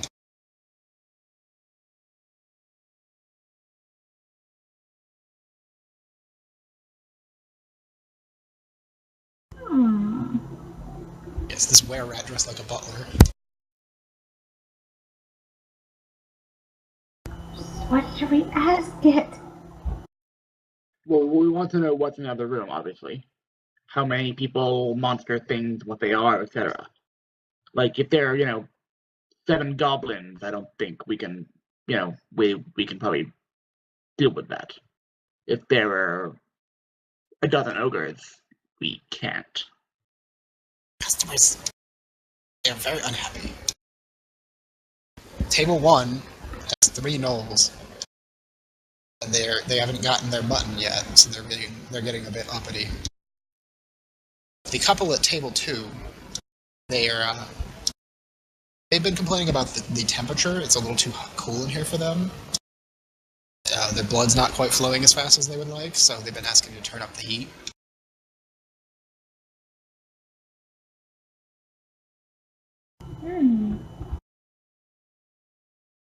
What do you think? Are we able to get rid of... Are we able to do something or not? What I'm thinking is, do we have poison for the gnolls? Poison? Does anybody have a poison kit? I'm back. Welcome back. Basically, while you were gone, you called the were-rat in and asked him about who was out there eating, and he informed you that the gnolls at table 1 were still awaiting their mutton, and they weren't very happy. It's a party of 3. But the couple at table 2, their food was excellent. They were happy with their drinks and everything. They were just they were having some problems with their blood flowing properly because of the temperature, and were asking if the heat could be turned up. All right, why don't we give them the mutton off the floor? I have an alchemist's kit. Can I poison it? You could use an alchemist kit to do that. I will do so. And then we'll instruct the were-rat to go turn... What they said they wanted the heat up? Yes. We'll instruct him to turn the heat up and then come right back. You want the heat up? Down. Oh, down. They want it up.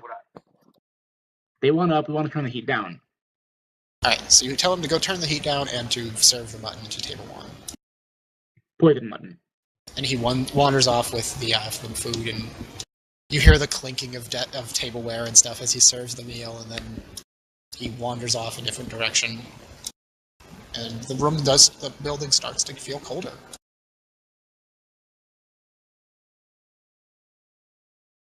So what are you going to do now? You're going to wait for a bit, probably. Yep, wait for a little bit. Could take a short rest if you wanted to. Yeah, I was just going to ask you if you could do that. Yeah, I'm going to spend some of my die.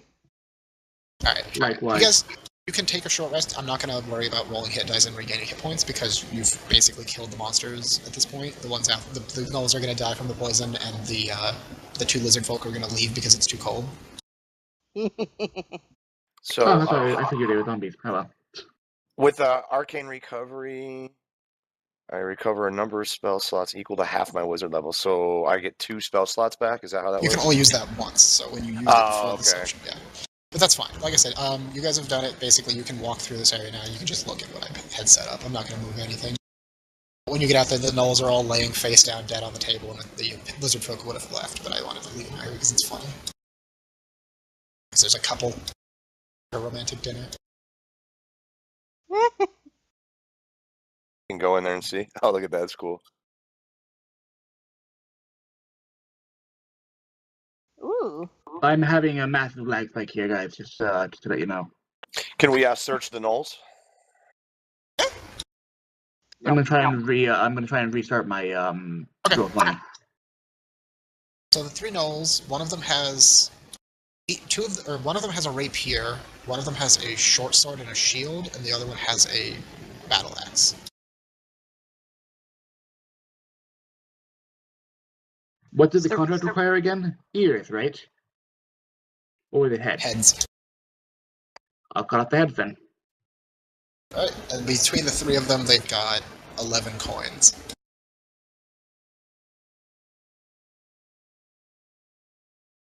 They want Yeah. the whole head of the gnolls? What about the head of the Minotaur?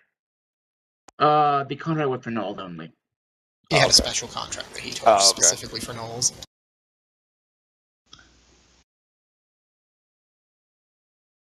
Yeah, basically when you get back in, you can just mark 3 out of 10 on your gnolls.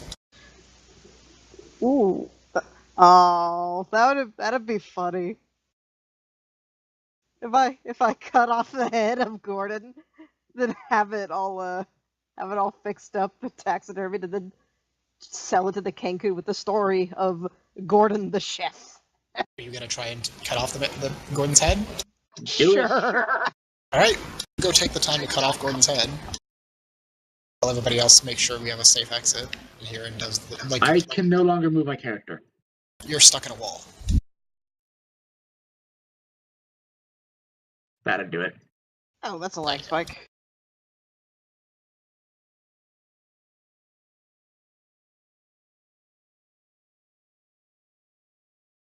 Yeah, you can move through the curtain because there's a gap.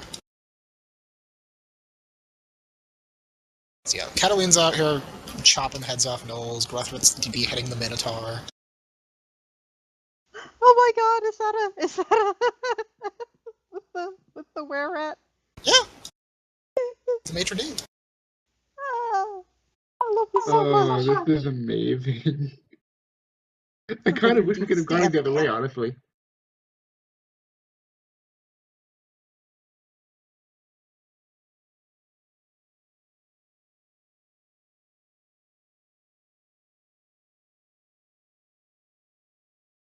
That blue and green tile looks familiar. Well, thank you for inviting us to your restaurant, my friend. He's talking to the were-rat. Yeah, boss, I hope you had a good time. Come again soon. We did. Thank you very much. We might. Possibly.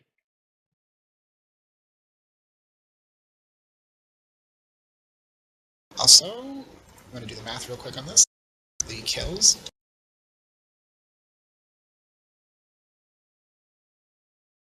Gordon and 3 gnolls.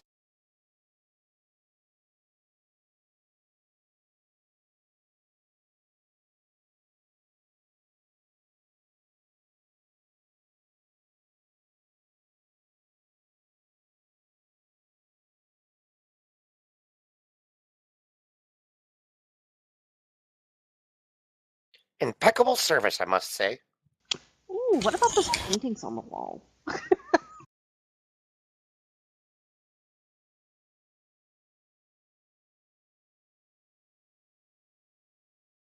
How long does the aid last for?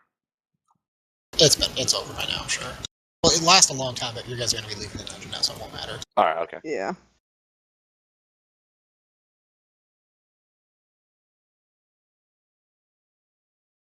Alright, so for the last bit of experience, you all gained 650 for Gordon and the gnolls.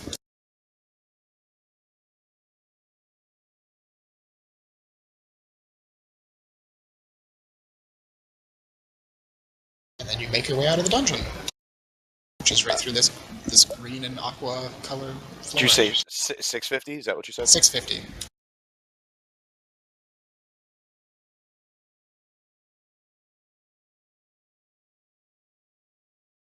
Just past the exit. It's right here. I know, I'm just... You can go ahead and explore a little bit, as long as you don't go through any holes. Don't walk across the cracks in the floor and the holes. What? Big giant gaping holes in the floor. Oh. Yeah. Whoop. This one. You mean the one that I just kind of casually strolled over? Whoops. Don't pull a Lucian. Don't pull a Lucian. God damn it. What is it with Morningstar people?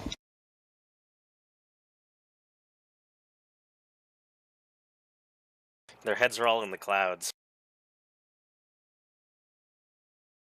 Just moving you guys to the exit. Oh, that's... I assume the stairs were the exit. Okay. Nope. You're on the first floor. Ah. Peisithoe. Well. That was a thing. You've successfully and safely navigated. I just moved it over. Navigated your first delve, for most of you, into the dungeon. Well, Congratulations. Well, ha. Huzzah! Sorry about that. I helped with putting things up. She went shopping. Alright. So with that, you guys leave the dungeon and return to your original places of employ. And you get your money for your job, so you all get 50 coins.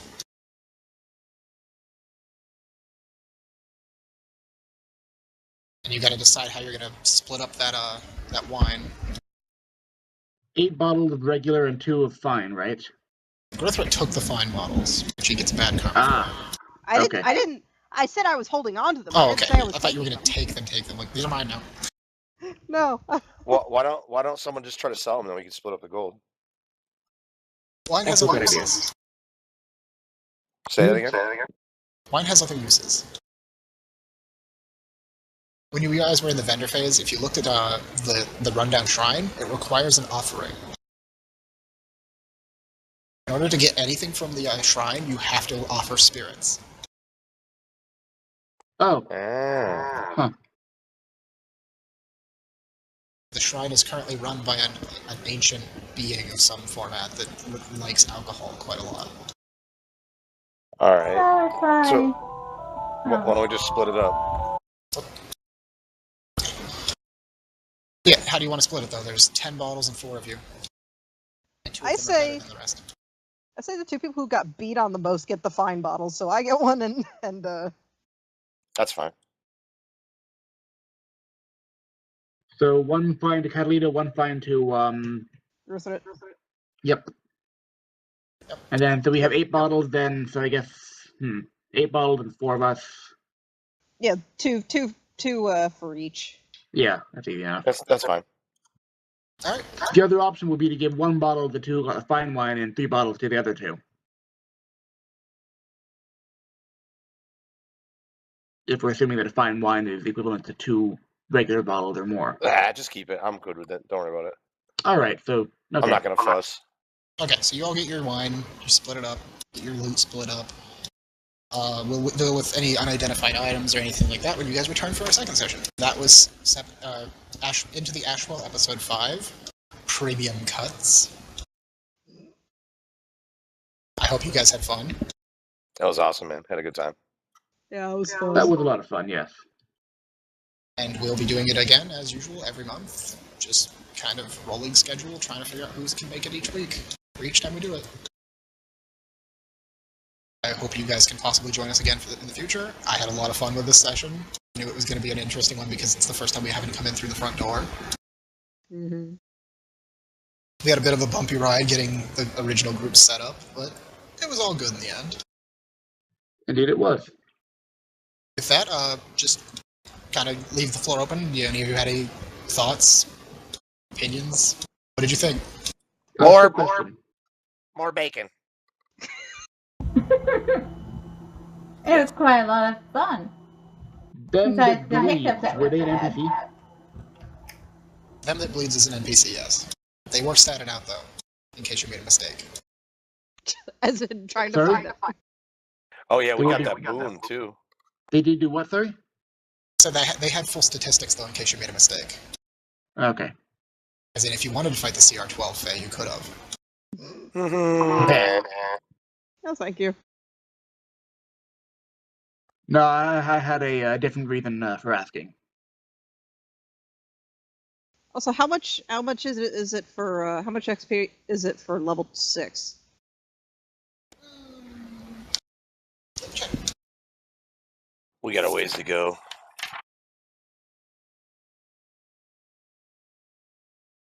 $14K. Okay.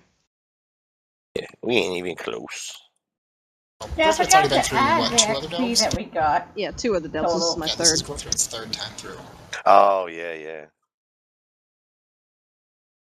Which is the most anybody's done so far, is 3. I'm glad you guys all had fun. With that, I guess for the viewers, I hope you guys will continue to listen. I hope you enjoyed. We'll try to have less technical difficulties like last session, and hopefully get these out quicker. Bye. So long. Later. Bye. Bye. Dice roll in your favor. See ya. Bacon.